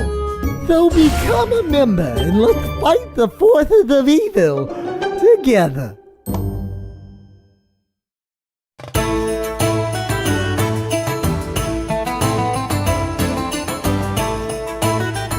Thank you, you're all too kind, and the drinks are on me tonight! Ha ha ha ha! Oh, you must not have enabled gifted memberships! Let me show you how. Ha ha ha! What you'll want to do is make your way over to our channel page and then add /allow_gifts. From there, you can turn on the toggle for free stuff and join in the chaos. Ha ha ha! Now for my next tune, a little ditty about a dead necromancer named Pinky. Hello, Trizad here. Oh my god, you have got to come check out all of our wares. We have so many different things. Help support the stream and get yourself some new magic items as well over at the Constructed Chaos store. Greetings to all my bearded brothers out there. I'm Alex, also known as Constructed Chaos on YouTube, and I'm here today to tell you a little bit about my friends over at Tabletop Beard.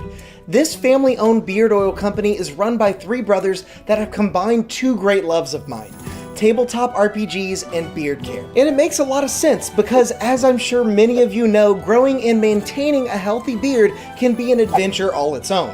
I started my quest back before I was even on YouTube, and I guess you could say I was stuck at level 1 for a while, constantly itching my way through life with a wild and unkempt beard and just trusting hairspray and regular shampoo to get the job done. Believe me, I was rolling nat 1s on just about every charisma check I made at that point. But eventually I started trying various beard care products like oils, butters, and balms, and I found some that worked well enough, but none of them really tied into my backstory. Not to mention my wife was constantly complaining about the smell. Then I was put on to the products from Tabletop Beard, and let me tell you, it was a match made in heaven. Or hell, depending on what kind of flavor you prefer. These guys use a premium oil blend of meadow foam seed, rosehip, golden jojoba, argan, avocado, and sunflower oils to create the most high quality product that contains no cheap filler or artificial oils that you typically want to steer clear of.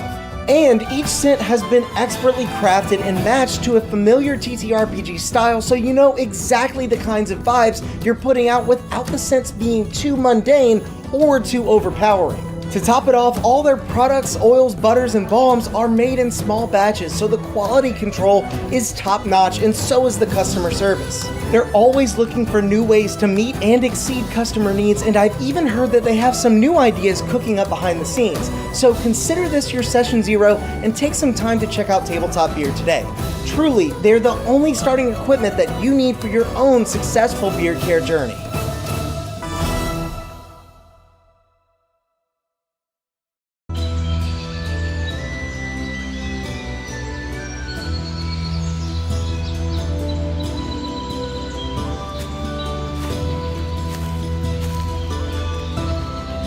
Bear Dritz here, letting you in on a little-known ranger secret that'll keep you satiated in the wild, even when you have no rations left. Ew, not that. I'm talking about subscribing to the channel and hitting that bell icon. It's easy to miss the signs of a stream going live if you're not prepared. So make sure to do that and... What was that?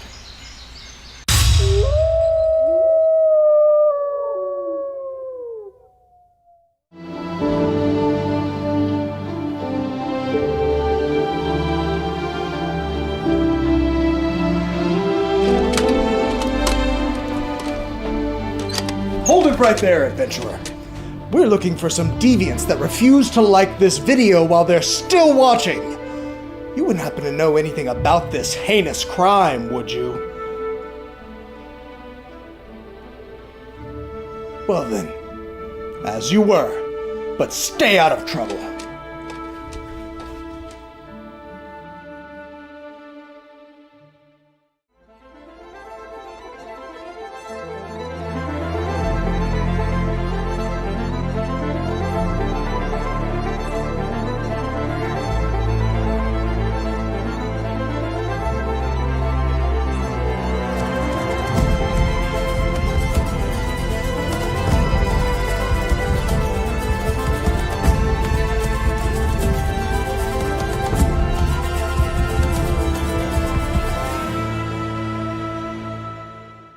It appeared out of thin air when they found it, as if by the will of the plains themselves. A curious and mysterious bauble that has turned up time and time again throughout the ages. Some have studied it all their lives, hoping to unravel its uniquely fascinating magical properties. Many more have used its power for their own, though all falling victim to fate in the end. Now, it calls to you, by chance, by destiny, by desire, it matters not. It calls to you, and it calls to be cast from your palm, so that it might deliver unto you the unknown wonders held within.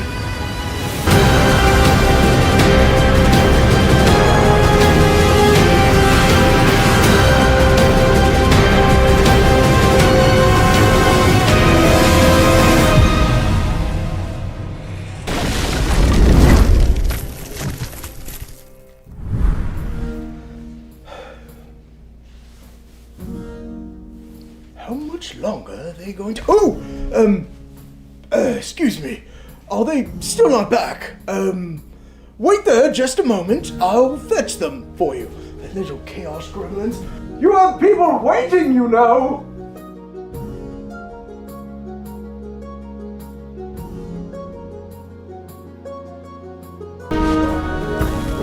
Welcome back, everyone. Hope you had a nice, peaceful break.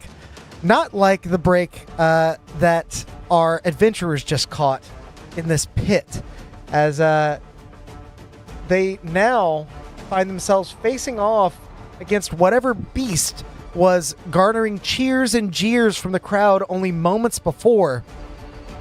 We are going to use the same initiative, and we'll keep our same pilots in the pilot seats for each of these characters as we move on to a new chase scene.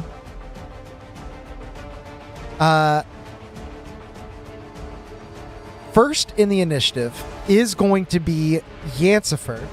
So, Darth Melkor, let me know what Yancifer is doing as you fall prone off of this rope and see tentacles lashing about. Some beast deep underneath this shallow pool is sending its tendrils up, gnashing blindly and trying to find a bit of prey to drag back under and consume. You see your friend Osiris is rushing to the other side of the chamber, the far side. There's a door there, and that appears to be your way out, just based on where he's going. What would you like to do?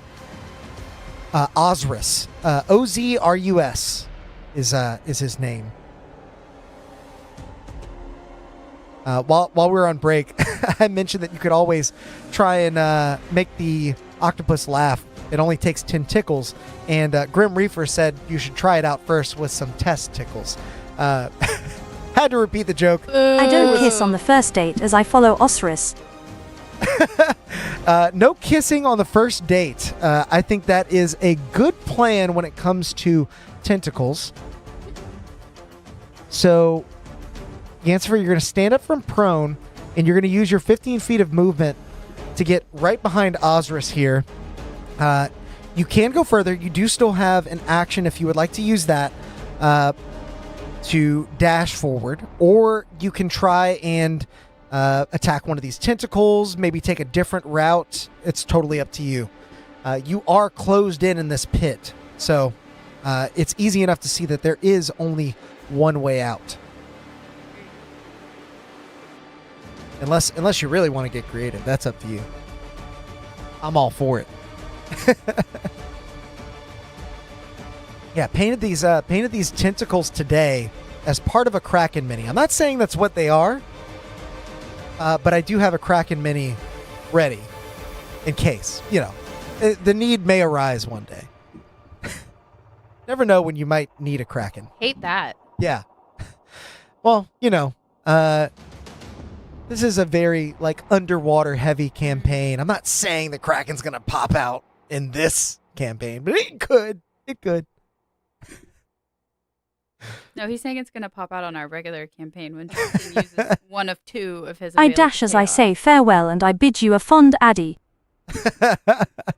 Okay, Yancifer is going to dash ahead, moving towards the door. As you rush past, let's see. So you use prone, use 15 feet of your movement, and then I'll say you get 30 feet from your dash. So 1, 2, 3, 4, 5, 6.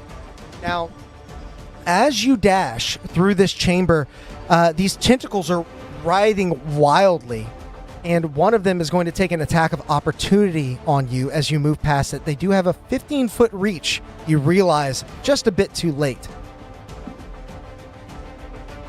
And that is a 15 to hit. Does that hit Yancifer? I believe that it does. 15 to hit Yancifer. Yes. So,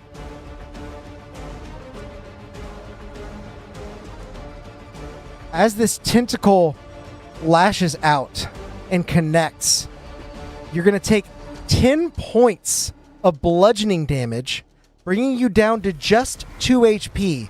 Yancifer is in critical condition at this point. And unfortunately, that does mean she is also grappled by this tentacle and cannot move any further than this. I'm going to drop a grapple ring on you so we know.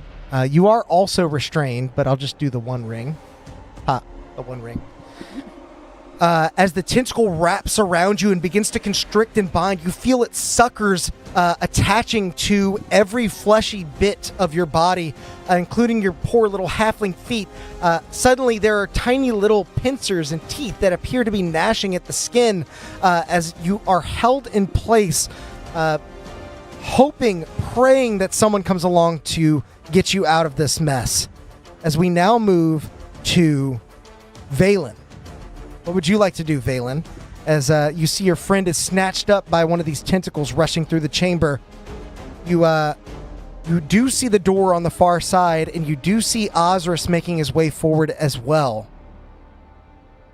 What would you like to do? Looks like, Jason, you are still piloting Valen there. I imagine as you guys are making your way through, you hear some of the bandits up ahead, or up above, calling, "Well, there goes my gold. She'll drag them all under. I got 2 silver on the one that doesn't make it."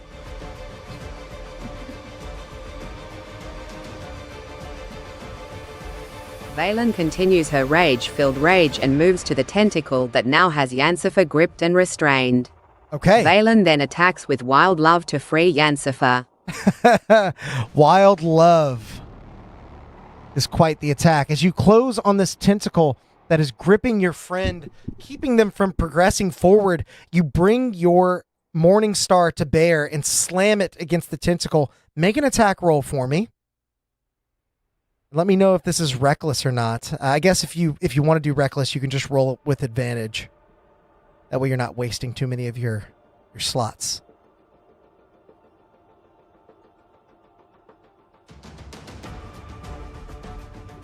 See if you can free your friend here.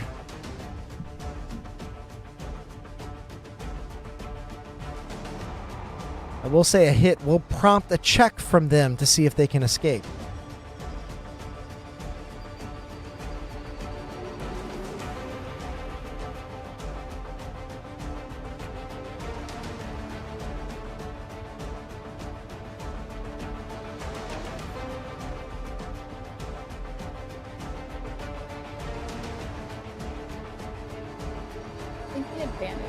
It looks like the advantage doesn't work, so... Okay, looks like reckless attack is what you want there. So just roll the 1d20 plus 5. You'll have to roll it twice for now. Unfortunately, the advantage doesn't appear to be working. I'll have to get back into the mainframe and try and in the mainframe. Work that out a bit further. A 6 on the first. Luckily, we know you're reckless attacking. Roll once more.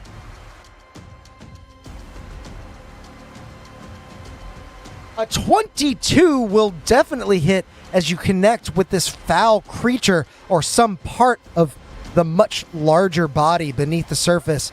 Roll your damage with your Morning Star. That will be a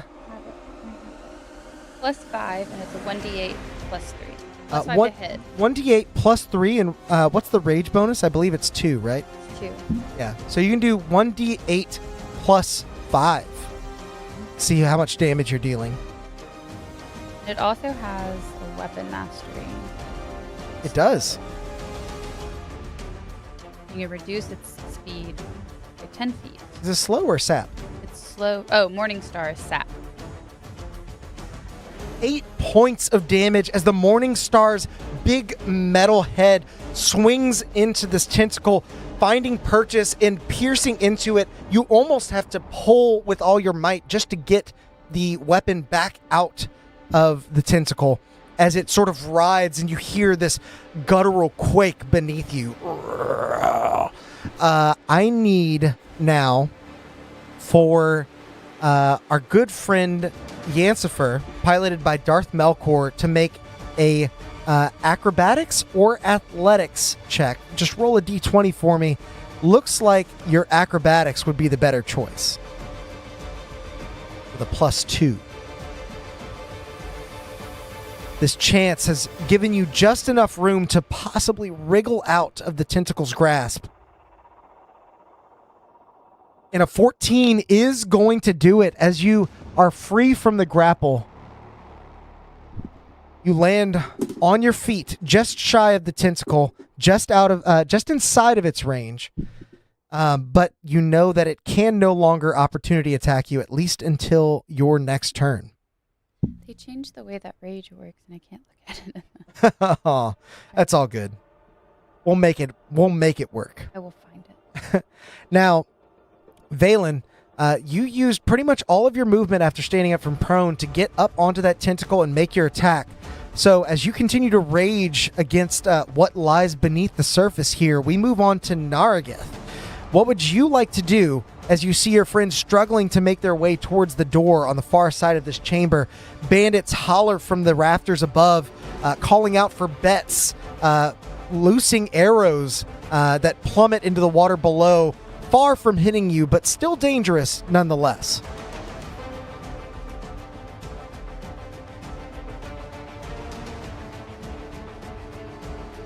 Rage damage is +2 until the 9th level. Yeah, I thought so. I would like to move up to Yansifer and lay on hands. That's a good idea. And you still have all your movement. So 1, 2, 3, 4, 5, 6, and 7. I'll even say you're able to get right next to it. Now, Lay on hands. as you get close to Yansifer, before you can cast Lay on Hands, this other tentacle is going to take an opportunity attack on you. Let's see if it hits. I don't think that our paladin has Lay on hands. It's not in the character sheet.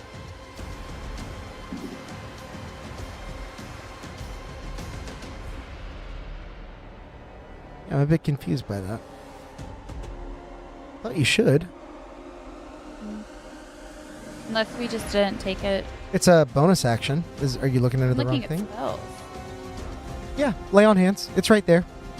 I see it. Oh, it's because it's not a It's a spell that they feature. have. It's a feature. So as this tentacle attacks, when you rush by, it rolled a 17 on the die +5. So unfortunately, you also are now ensnared by this other tentacle. You're going to be grappled before you can reach your friend Yansifer. I will say that you get just out of reach of her and you stretch out your Lay on Hands. I will allow you to Lay on Hands her as you are dragged away by this tentacle. You will take 10 points of damage, however, bringing you down to just 12 hit points. The Goliath is looking rough. How much are you giving with Lay on hands? For the record, your full 15 points of Lay on Hands would get her back up to full. But you could also save a little bit for yourself. You're not looking so hot.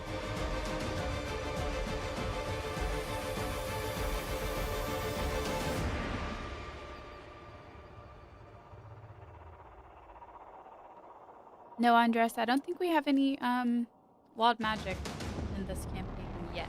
Oh, the Barbarian is a wild magic barbarian. Should we have been rolling on that? Whoops. Probably. Give her 8. Okay. So 8 points of healing flow into your friend Yansifer as you see her wounds beginning to stitch up. She looks a bit more nimble now than she did before, with 10 hit points, which is over half of her max. She's no longer bloodied. She stands up in the water, eyeing that door and hoping to move ahead, but now seeing you drugged back by another tentacle. I would like to attack.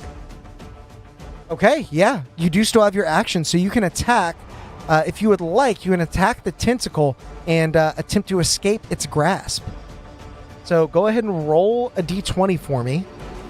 Your attack will be a +5 if you would like to add it.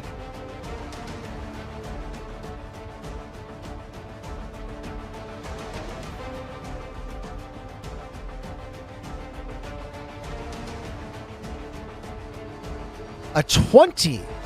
And that is with +5, so that's not a natural 20, but that does definitely hit this tentacle. I imagine you're using your lance at this point. you'd probably be using your short sword, or long sword rather, because you're wearing your shield as well.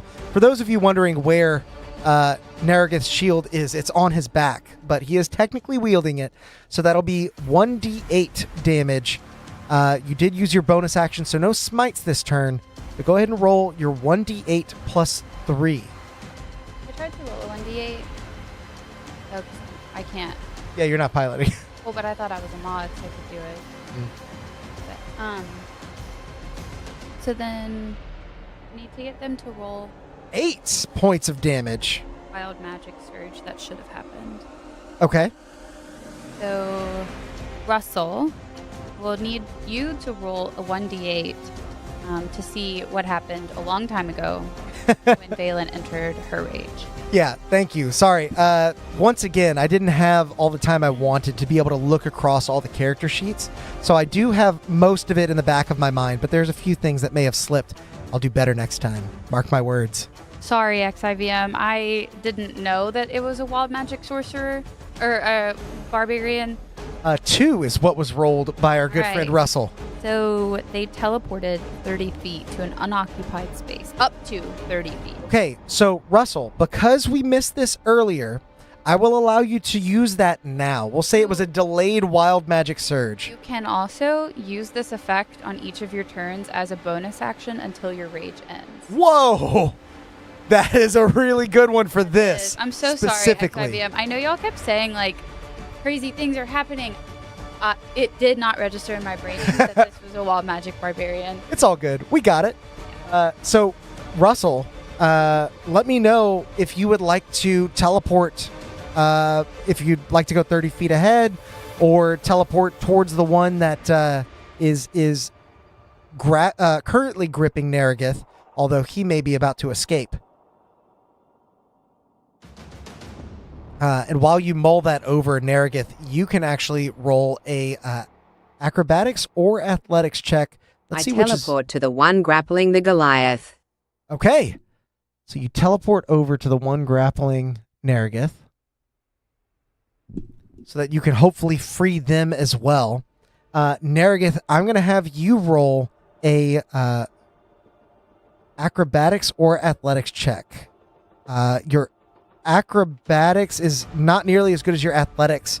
So athletics, go ahead and roll 1d20 plus 5.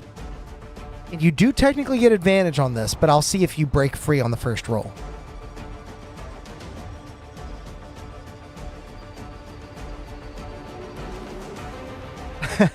Ruby Rod, I'm glad you're having a great time. I am too. This is really, really fun to see what you guys are doing. Now, are we the first people ever to do this on D&D? As far as I know. I saw somebody do something similar. It's where I got an idea, but... We might need to trademark this. Yeah, maybe so. Constructed Chaos, TM, XIVM. That 9 is unfortunately not going to break you free of this tentacle. I need you to roll another athletics check. So 1d20 plus 5. The DC to beat is a 14. I will let you know. As Nerethys struggles against the tentacle, he channels the powers of his fire giant ancestry and gets the 14 he needs as he rips this tentacle asunder, breaking free, scorching it. Jason 96 is our paladin. Oh, it was only a matter of time. I'm so happy. So Nerethys, you are free of the tentacle after doing a bit of damage to it. Russell, let me know if that changes what you were going to do with that teleport. I would be fine if you wanted to teleport forward instead of towards that tentacle. Totally your call, since Nerethys was able to free themselves. Now, we're going to move forward to the tentacles' turns. Yes, they do get turns.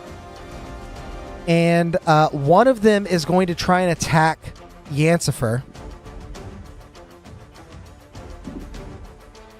That is a 11 to hit. That does not hit Yancifer as the tentacle swings wide. That little bit of extra healing given to Yancifer by her good friend Nargith was just enough to reinvigorate her legs as she propels herself forward, diving out of the way of the tentacle's attack. We move to the other tentacle that is now close to Nargith. It makes an attack. And that is not going to hit with a 9. The tentacle attempts to grapple you, but its scorched skin feels a bit off against your armor. Its suckers aren't quite working as it used to, so it just slips right off of you as you continue to move forward through the chamber. There is one other tentacle, but nobody is in range of it. As we now move back to the top of the initiative, we're going to see Osiris begin to sprint forward. As he does, he'll break past one of these tentacles as it takes an attack of opportunity on him. That is going to be a 10, so it's going to miss Osiris as he leaps over the tentacle, diving into a roll and continuing to move forward, soaked and drenched, his hair matted to his face as he continues to propel himself towards the only exit. That is where his eyes are looking as he rounds in front of his two companions here. He's going to make a wide berth on this last tentacle. Not a berth. Trying to stay out of its range. And as he does, a few of the bandits in the rafters above begin calling, "Oi, no cheating now!" And they're going to fire a crossbow bolt at... We'll say this one is going to go towards the barbarian, towards Valen. That is an 11 to hit, so it misses. You hear them shouting from the rafters above. It draws your attention, and you swing your Morning Star just in time to catch the bolt out of midair as it clatters into the water with a sending waves through the rest of the chamber. So now, Yancifer, it is your go. What would you like to do? We've got Valen and Nerethys on deck. Slowly inching our way to the other side of this death trap cavern here. You guys have done quite well. Boys, you had your chance already.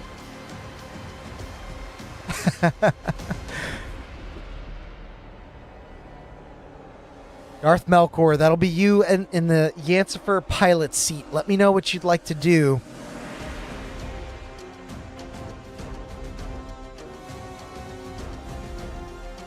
Did you change the paint on her skin tone?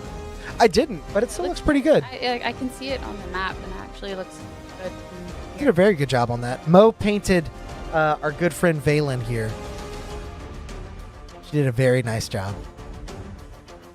Thank you. I wasn't looking for a compliment. I was genuinely asking because it looks good on the stream.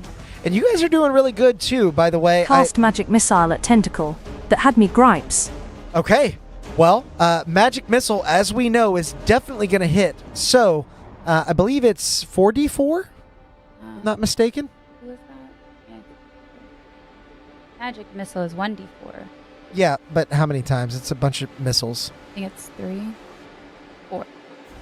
3. It's 3. Okay, so roll 3d4 plus 3 for your damage.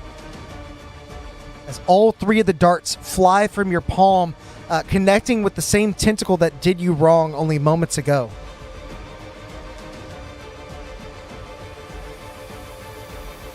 Ten points of damage as all 3 of these magic missiles fly into this tentacle. You see it writhing and thrashing against the water, trying to seek out the enemy that has done it harm. But as it is just a tentacle, it does not know exactly where you guys are. So you are free to continue forward if you would like. It does have its reaction back. So I will tell you, it's likely to make an attack of opportunity. Oh no, it did it against Osiris. So you're actually free to move if you'd like. The one that didn't attack is the one that Valen and Nargith are near. And I do got to say, you guys are doing really well. I wasn't sure how this was going to go with multiple people piloting the characters, but I will get tell the you, hell out of there. that's a good idea. Using your full 30 feet of movement.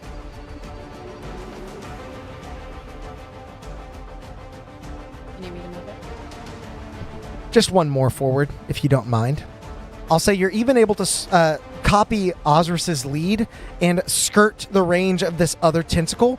As it attempts to lash out at you, you see it stop just shy, as you can now clearly see where it's coming up from a deeper layer underneath the rocks. It appears to be only able to stretch so far. And so it is held in place as it is trying to reach for you. You aren't quite to the door, but you're only about 5 feet from. Make a perception check for me now that you're at this distance. Roll a d20 for me and see what your perception is.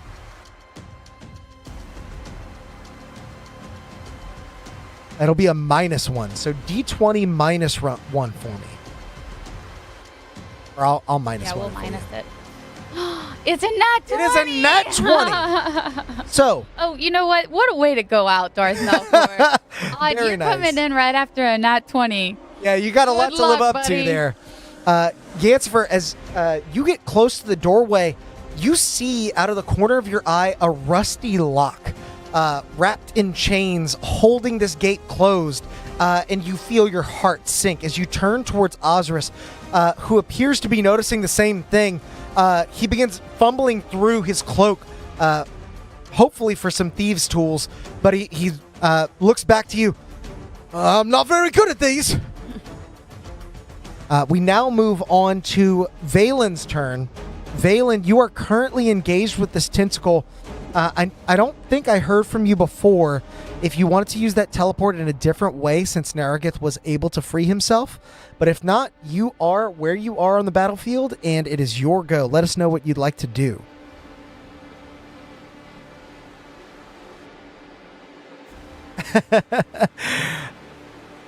Yeah, Andres. I teleport to the gate and bash the lock with my morning star. Okay, so instead of teleporting towards Nerethys, this flurry of wild magic, you see a distortion of color all around you.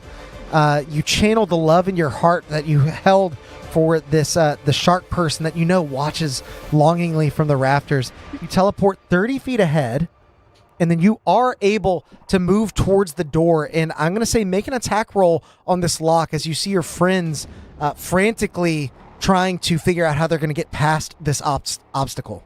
Yes, Yensifer is alive. Yansfer is alive, but only just. We'll have to answer how many spell slots are left because it does not show me. Oh, it should. Maybe you didn't check them off. I didn't check off the magic missile, but I checked off some of the other ones. Okay. So I don't know how many are left. Okay. Russell, that 14 is going to hit the door as you swing with your Morning Star. I'm going to have you roll 1d8 plus 5 since you are still raging. Let's see if you do enough damage to break this rusty lock. It said the character sheets are locked. Okay. Checked off things. Got it. Yeah, because I was like, I don't see the checked off things. But I didn't know if that, I was supposed to be able to see that. I'm gonna change it so you guys will be able to see for next time. Good roll, Russell. We got a 10 for A that. 10, hell yeah. As you swing that Morning Star down and crack it against the lock, you see its metal beginning to bend, but it has not quite broken yet. The gate still stays shut despite your best efforts.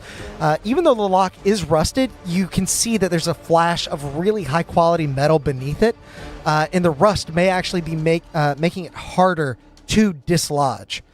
As we now move to Nerethys, what would you like to do as you see your friends struggling with this lock against the door?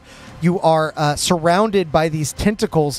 One is just behind you, ready to strike as soon as you move out of range, but you know there is only one way forward. Or would you mind moving Valen to the door for me? Ooh, it's great. We love it. Happy Pride Month, everybody. They say, resist. Resist. Nargith of Jasonia raises his sword high in the air and yells, "By the favor of the divine, I have the power." Divine favor then rushes into the mighty paladin, empowering his strikes with divine favor. The paladin then defends his allies by attacking the wicked evil tentacle. Nice. Okay. Which tentacle specifically? There are 3 around you. I'm going to guess it's the one on your way to the door, especially since you can attack it while staying within range of the other and not incurring an attack of opportunity. I love that Jason is the paladin right now. Yeah, me too. One at the top, yeah. Yeah, awesome. So make an attack roll for me as the divine favor swirls around your longsword. You knew his 13. modifier. We didn't even have to tell Jason the mod. Yeah, he knows. He knows. Let's see if this 13 is going to hit. It does. These tentacles are quite squishy and slimy and all the other tentacle things. 1d8. So, 1d8 plus 5 plus 1d4. 1d4. Yep. Yeah, he Jason, Yeah. he is I don't know the why- ultimate I don't know why paladin we- pilot. Yeah, I don't know why we ever doubted you. You deal 11 points of damage to the tentacle before you as radiant light channels through your longsword and into the creature itself. You see one of the suckers actually burst from the creature, splashing into the water, spewing a bit of blue ooze from out where the wound has gaped. What would you like to do with the rest of your turn? You do still have about 30 feet of movement. However, you are now in range of 2 of these tentacles, so you could end up receiving 2 separate attacks of opportunity.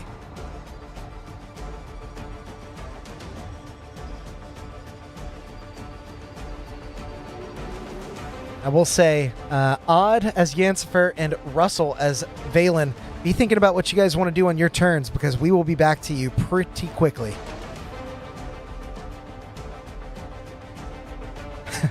Everyone else who's watching, welcome in. I hope you're having a great night. If you didn't catch my monologue at the beginning of stream, we are doing Chat Plays D&D, wherein Chat is piloting 3 characters at random.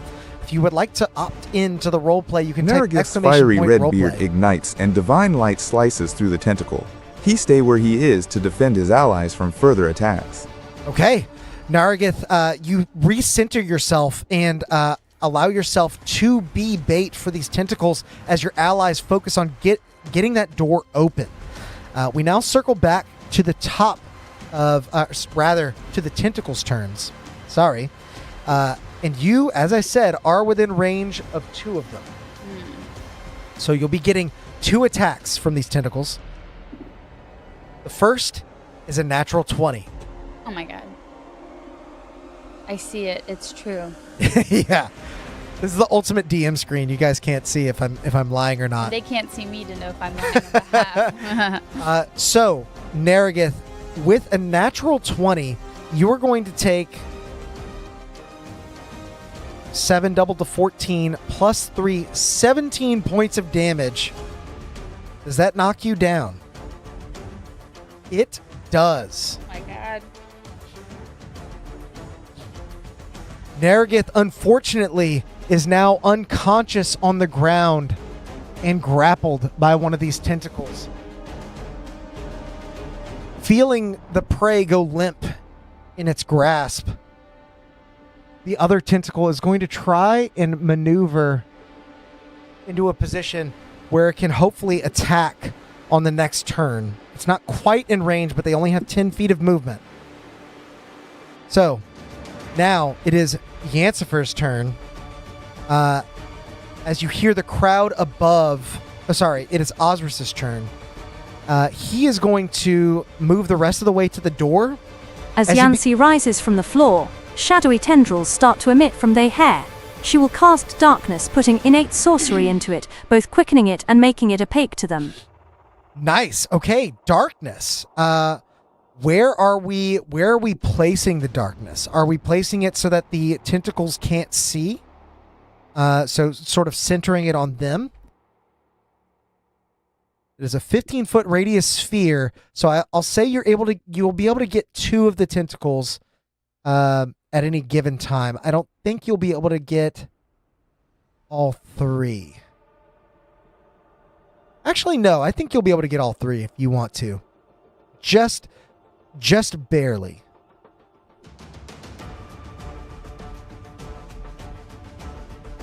So are you placing it at the center of them?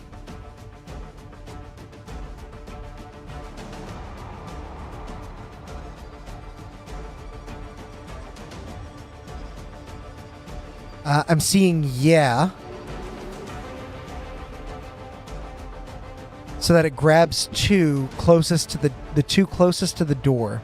So I'm going to say the 2 on this side of the camera are now shrouded in darkness as the dark of the water beneath you begins to pool up, bubbling and rippling as it roils and gathers Nargith strength. calls out the wicked tentacles of love. I am here, you evil beasts.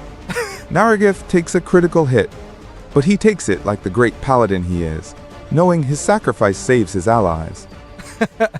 Nargith is noble indeed. Hopefully we get to see them survive through the worst of this. As the darkness begins to pool up over his position, you see his unconscious body swallowed up by this impenetrable blackness.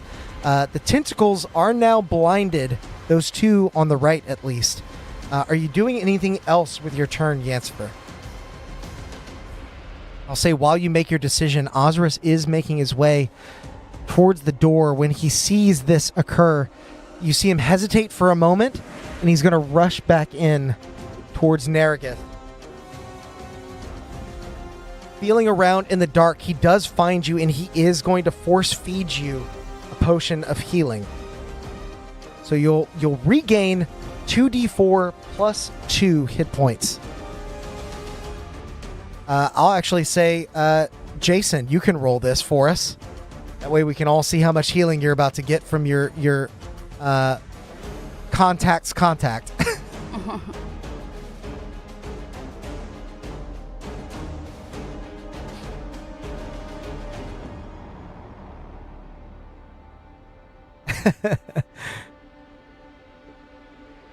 What are you rolling a d20 for? It'll be 2d4 plus 2.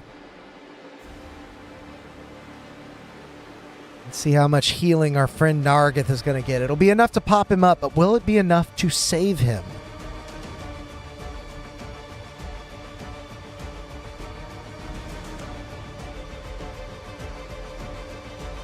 Okay, 4, so minimal. But that is enough to get you conscious, and for that, I'm sure Nargith is at least thankful. At 4 hit points, your eyes shoot open. To your surprise, the tentacles appear to have released you from the presence of this darkness. Now, perhaps confusing the creature that lies beneath the surface here. You are no longer grappled, but you are prone and just barely hanging on to life. Osiris is now going to use the remainder of his movement to close on the door. Still not quite able to reach it, but he is making his way there. Ooh, odd. I'm not sure what you were rolling for, but a 1 is not great. Oh, are you heading out? I see. I can re-roll you.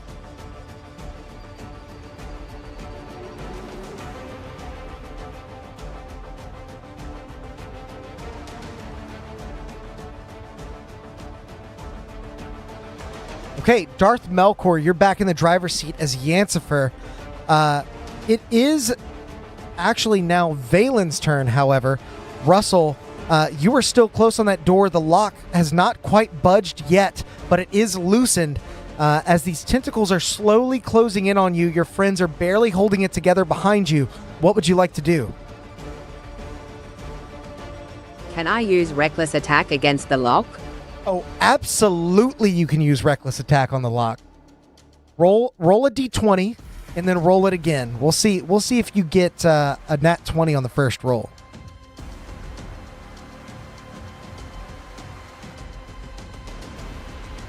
That would be ideal.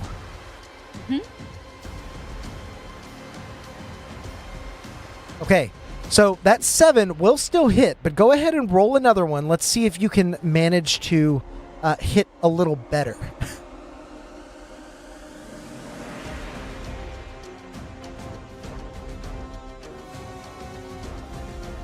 A 21. Were you adding a modifier?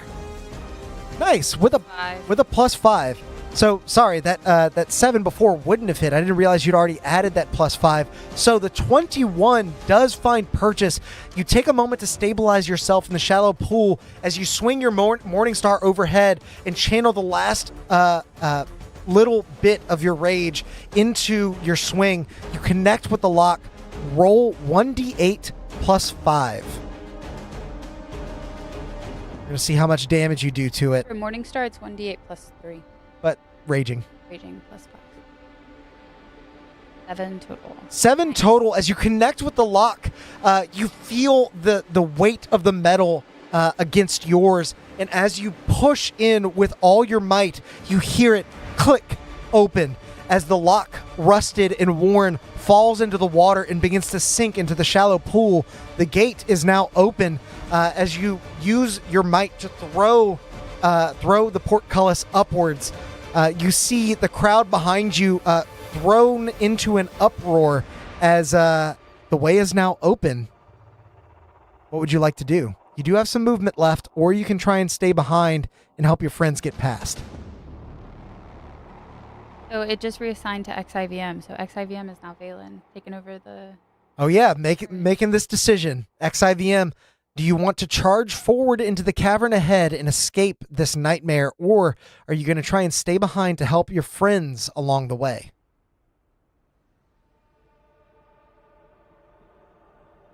Do you see Nargith is a little worse for wear here? Poor buddy took a big shot from one of these tentacles. Brett texted, and I think he messed up slash. He said he meant to... After the potion, Nargith opens his eyes to see the tentacles of love going after Yancifer and Valen. Through his blurry eyes, the mighty paladin calls out, "I am not so easily defeated." Help me, friends. Okay. XIVM says he's going to stay behind as Valen to help his friends as Nargith calls out from the dark. Fitting, because Nargith, it is now your turn. What would you like to do? You are prone in the midst of these lovely tentacles, as you so put it. They are continuing to writhe, although they are in complete darkness now and may not be able to sense you as well as they could before.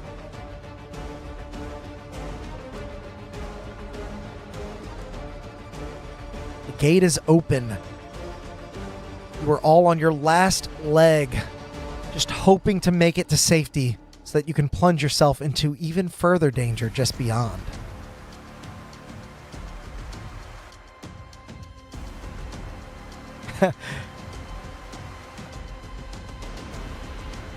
Jason, I'm so glad you got to pilot this paladin. You're doing a hell of a job. I love all the extra flavor. I love the personality you're giving him. It's great. I wasn't sure if we were going to be able to do like a whole lot of personality and backstory with these characters, since everybody's hot swapping. Nargith stands up. Seeing that everyone is on their last leg, he moves past the beasts and into the gate. Okay. Nargith, you are standing here, which will leave you with 15 feet of movement left, unless you would like to dash, in which case I'll say that is enough to get you through the doorway. Just let me know if you want to action dash here. That'll be kind of the last thing we need to figure out.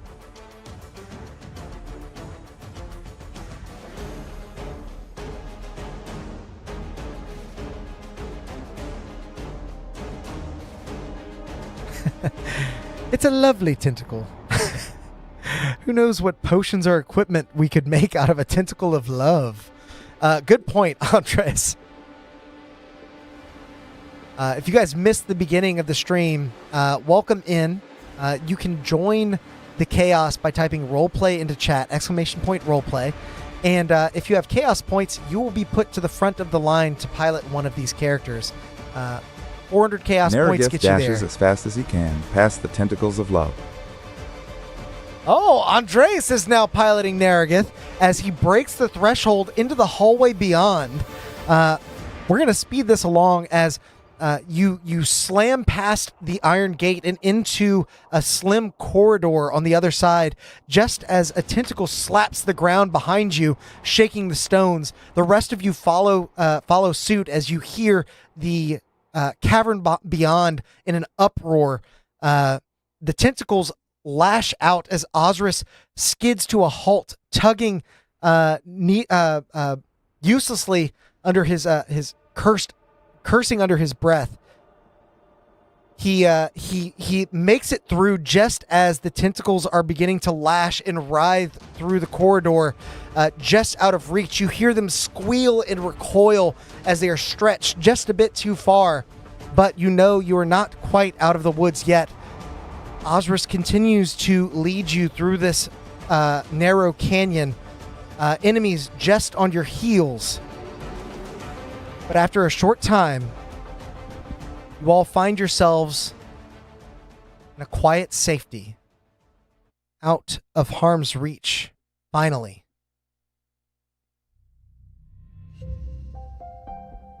You follow Osiris into the dark. The sound of your breath and boots, swallowed by the damp silence of the whispering caves. The passage continues to narrow, slick stone brushing against your shoulders until it opens into a vast, echoing grotto. Here, the sounds of the den are far behind you. Osiris stops for a moment to hold out the gold from before. Was I able to scoop up the severed tentacle as I ran out of there? For the dwarf, of course. Let's have you make a medicine check. I know it's a little different, but I feel like in order to do this, you're going to have to make a very precise cut. So roll a d20. And I'm not sure who was saying this. That's Andres. Yeah. So that's our paladin. Yeah, Nerethys. So d20 plus 2. Roll a d20 plus 2 for me. We'll see if you get one of those tentacles.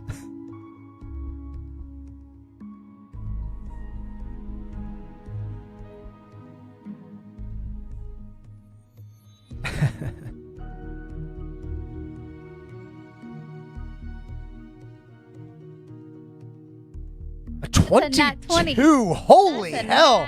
20. Yeah. So, Andres, you are able to steal away with one of these tentacles. And as you begin to analyze it with your nat 20 medicine check, you find that this tentacle is actually able to inject a slight poison into its victims.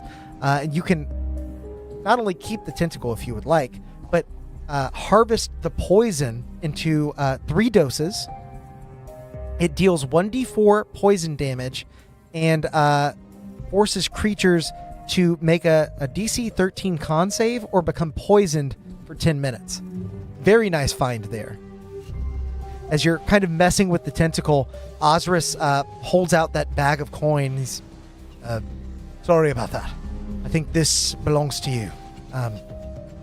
Wasn't quite expecting that much excitement for a quick courier job, but rest assured, our mutual friend is just up the way here.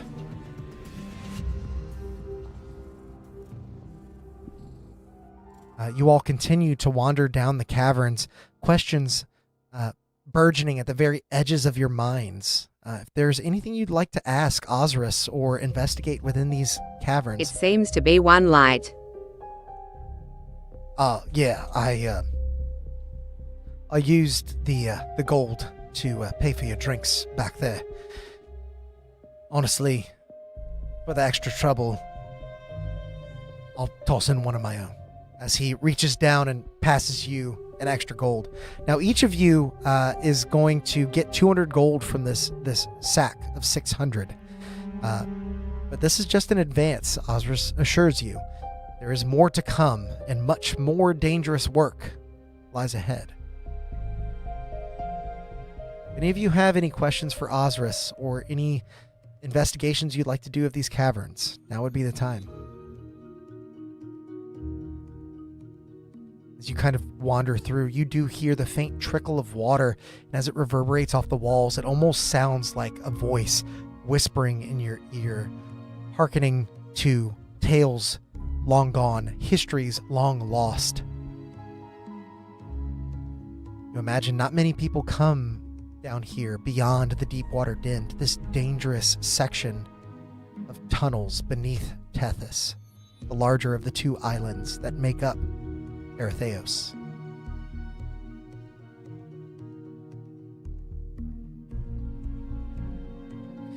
You all continue. At last. I would like to make a nature or some other check. Okay. XIVM, I'll say you see a lot of fungus growing around in the area. Make a nature check for me. Looks like you're Valen right now. So that nature check should have a decent bonus to it. I think you have proficiency there. So a d20 plus 2. Let's see what you're able to find. You guys have already made out with a... I shouldn't say it like that. Placing the now preserved tentacle to the best of my ability, I say, well, we are all alive and well. Can you tell us some stories of this place as we walk contact? I'm not down here often myself, but as far as I know, this is where the founders of Nerethys once lived. They were subterranean people. Needed to be close to the water, as I understand. Not much is known about them, but the bridge that connects the two islands of Nerethys, it's been here as long as anyone can remember. We think it was constructed by them. Pretty interesting if you haven't been there before. Definitely make some time to check it out if you manage to survive this ordeal.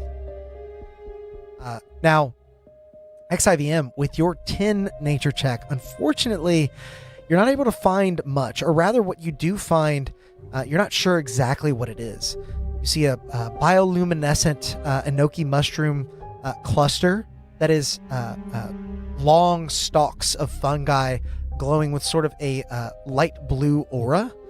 And you see a very thick braided vine that grows in some of the exceptionally damp areas where there's very little light.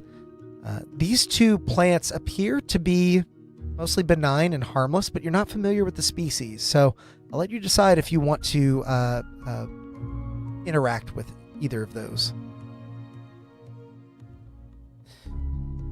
Yes, our contact, our mutual friend, very secretive. Only heard his voice when we met. Was very sure to hide his figure from me. Told me not to turn. Or else. As I said, they paid me plenty of gold. I thought it best not to ask any questions. Little did I know it was not quite the easy payday I'd hoped for, but I think that's less to do with them and more to do with my clumsiness. Perhaps you can ask them whatever questions you may have when you see them. And as he lingers on that. Pretty mushroom. I'll leave it be. That's sometimes the better option, XIVM. Osiris stops at a narrow stone path that curls upwards towards a shadowed archway, half swallowed by moss and time.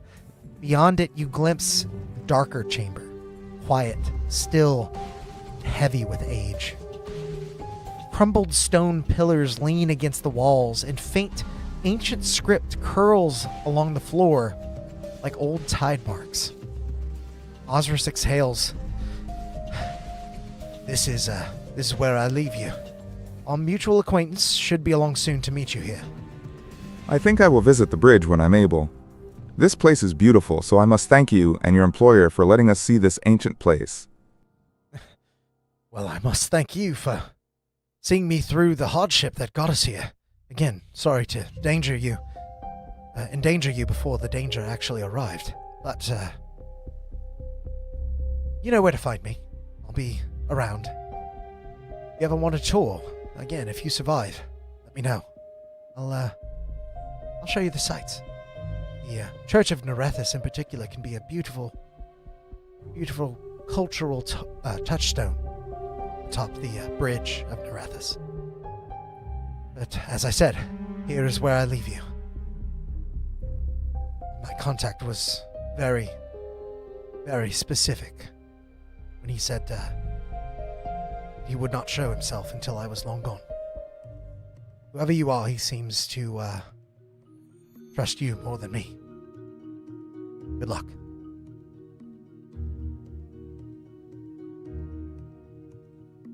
Osiris begins to walk back the way he came. You imagine, hopefully, that there is some other exit for him, or perhaps he knows these tunnels well enough that he can survive and lay low here until he is able to sneak back out through the dangerous pathways of the Deepwater Den. And you are left alone within this chamber. Is there anything you'd like to do while you wait? May we see each other in high spirits and calm waters. Good luck and safe journeys.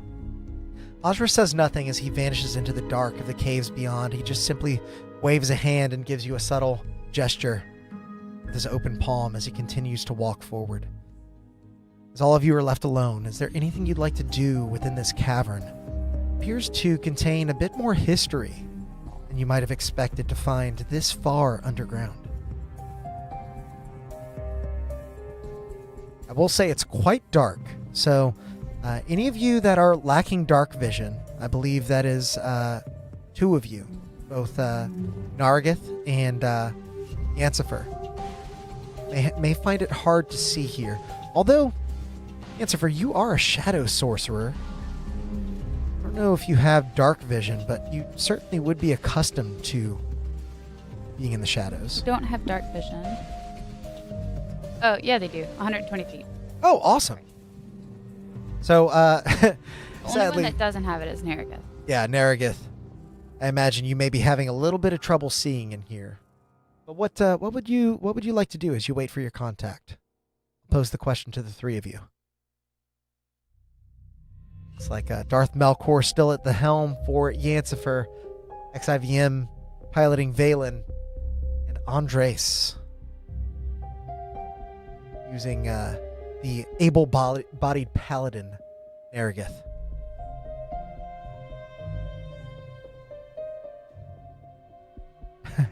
Saft, welcome in, my friend. Menu is disabled currently because we're not doing chaos rolls. We are piloting our own characters tonight. You can do guidance, and that Yeah. will tell you. If you type !guidance, that'll give you some information about how to interact with this version of the stream. You guys didn't know I knew Spanish. Nazo Dude says it might take them a while to answer. Just to confirm, I haven't seen Darth Melkor in a little while. I'm not sure if they're I still take a in look here. around to see There what you you can find about our surroundings.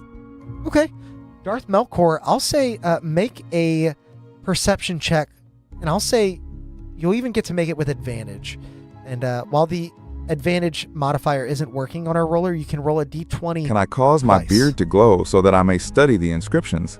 If not, allow me to better prepare the tentacle for later use for whatever we decide to turn it into. Yeah. Let's have you make a religion check, XIVM, to see if you can channel the power of your ancestors into your beard and make it glow. So Darth Melkor, that first roll is a 5. I believe Yancifer does have a -1 to perception, so a 4. Go ahead and roll again, because I said you'd have advantage on that. See if you can do a little better.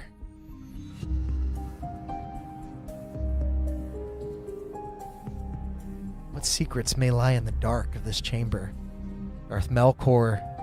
Oh, Oh, no. A nat 1 for a 0. Sorry, man. As you try to slip along the walls, whatever darkness pervades this chamber is mystifying to you. You are able to feel out some markings along the walls, but you're not able to make sense of any of them. Let's say XIVM, if you want to roll that religion check to see if your beard can glow. Perhaps that can aid you in seeing what may lie hidden within this chamber. So roll a d20 for me. -1 for religion. See if you can light that beard up. The walls are walls. Tears of joy. Yep, that is what you find there. The walls are walls. You might have to put a space between the minus and 1. That might be my fault, XIVM. I do have a degree in computer science, but I have not used that degree in some time, so I'm finding little bugs as we go along. It mostly works. We'll have it fixed by next week.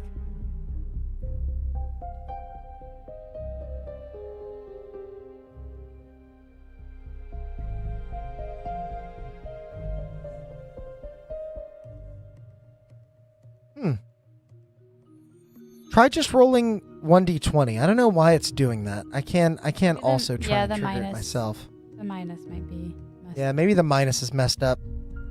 Maybe I forgot to code that. If Maybe I just assumed you guys would be good at everything Yeah. and gave it. we need to give him 2 extra moves. Yeah. That's a good point, Russell. I think probably it's the minus. Okay, so with a 15, I will say you are able to get a slight glow into your beard. And with that extra bit of light, both you and Yancifer, and we'll say Valen as well, can see that along the far back wall, half obscured by the slow drip of seawater, stretches a large mural carved directly into the stone. Time has worn at the edges, but the images remain hauntingly clear. An image of a Triton warrior, arms outstretched beneath a sky split open, calling down a storm through a swirling wound. The other side of the mural depicts a woman bound in tendrils, not unlike the ones that you faced just recently. They hold her helplessly inside of the walls of a city as she stretches out past the gates with her open palm. There appears to be writing near the edges, but you have trouble ascertaining the language.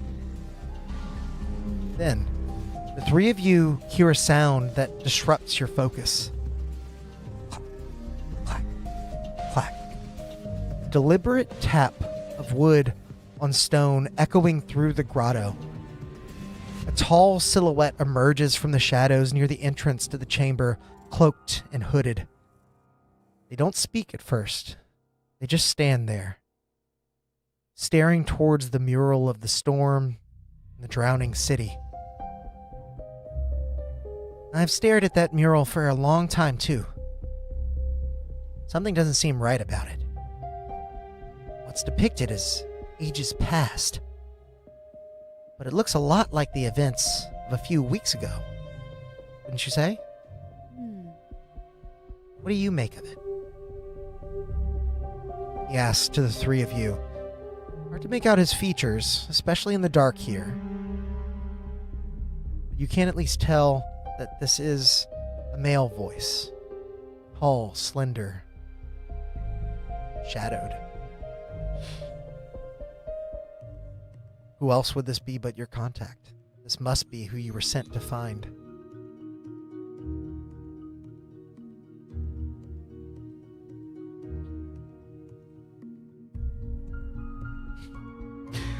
It's not a sewer, it's a tunnel of love.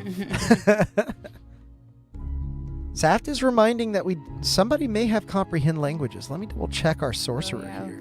I think it is Yancifer. Yancifer does have comprehend languages as a ritual. That could be very useful.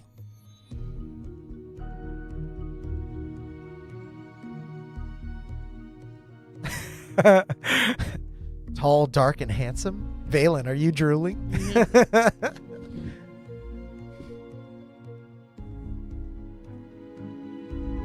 We did roll for stats, Saft. So if you see that the stats are a little bit off and not exactly aligned with what you might expect from point buy or standard array, it is because we rolled in our session 0, and it was a good session 0.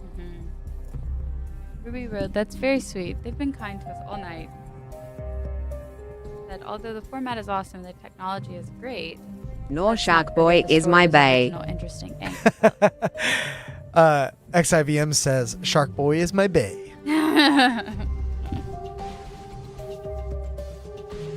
Sorry if I'm speaking over the...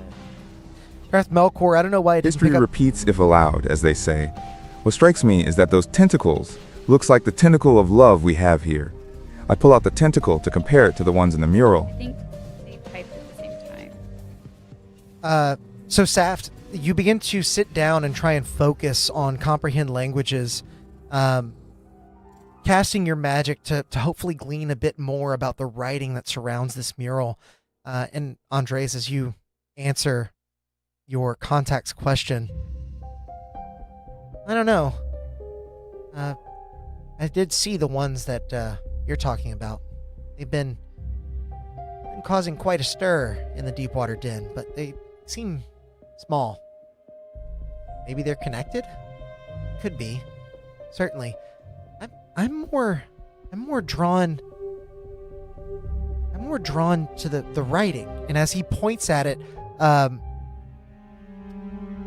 Melkor, Yancifer, your spell completes, and you are able to ascertain that this writing is deep speech.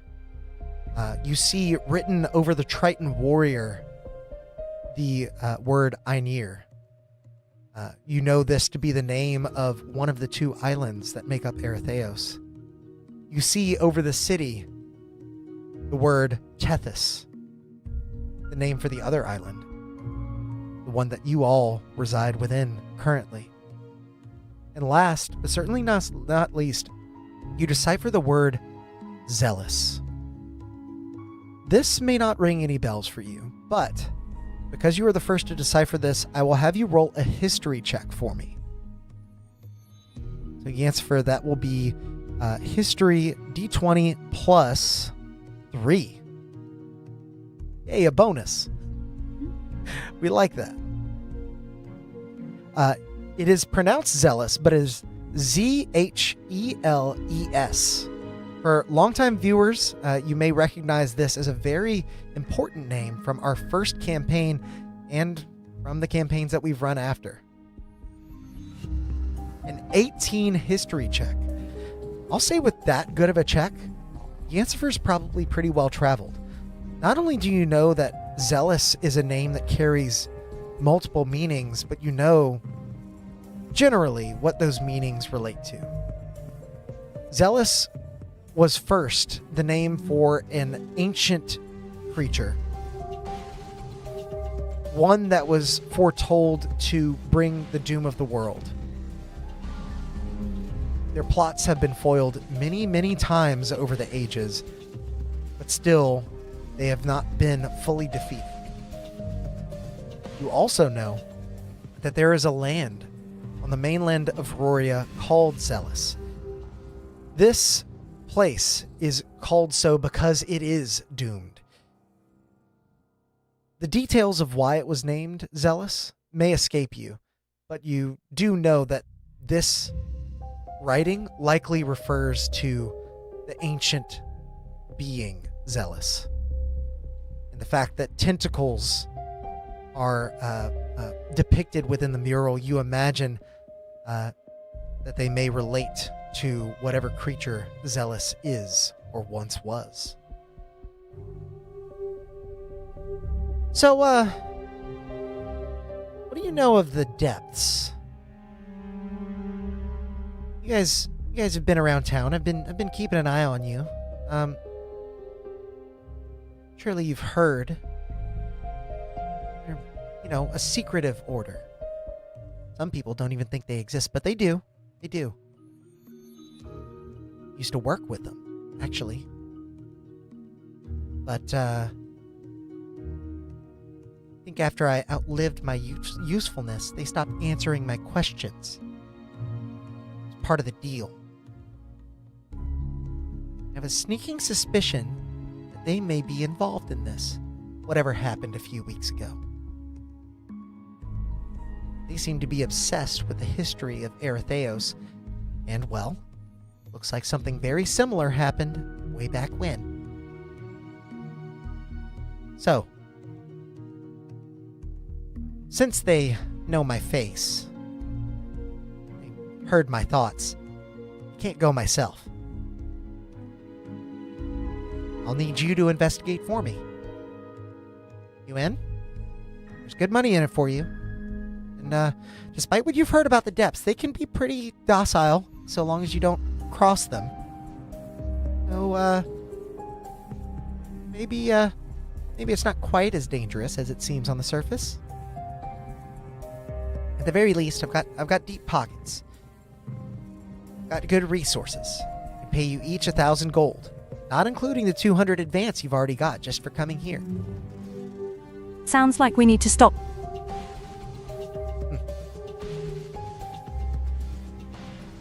Perhaps we need to stop pressing, stop looking into their plans? I think not. Letting them do what they want might be the worst move.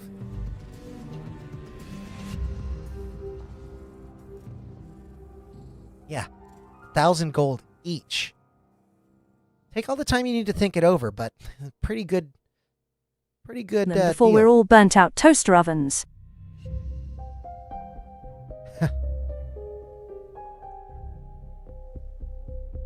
I will say, we are nearing the end of the session. So, not to worry. Getting very close. So are the three of you in or out? I'll need to hear it from each of these characters. Yancifer, the halfling shadow sorcerer. Valen, the dwarven barbarian. Placing the tentacle away carefully. You think your old comrades are being called by this ancient evil? Well, folks, do we accept to investigate and interfere? I rather not. Another tragedy. Yeah, it's a good mind on this one.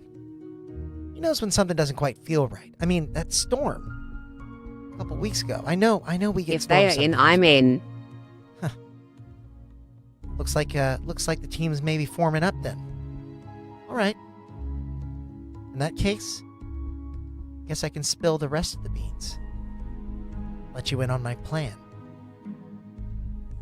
And as this shadowy figure looms at the edge of the chamber that holds so many secrets, just out of reach, that is where we will end our first session for tonight. Thank you all so much for participating tonight in our very first Chat Plays D&D session. As you can see, it is not just a one-shot. We will be continuing this, and it looks like, based on our poll, we will be running this every single Monday, including this coming Monday. I am willing to commit to running a double header, so hopefully I will see you all back on Monday before we run our normal live stream on Wednesday at 7 p.m. Central Time. Boy, I need a nap. Yeah, I need a nap too. But until next time, go out there and make some chaos. Bye.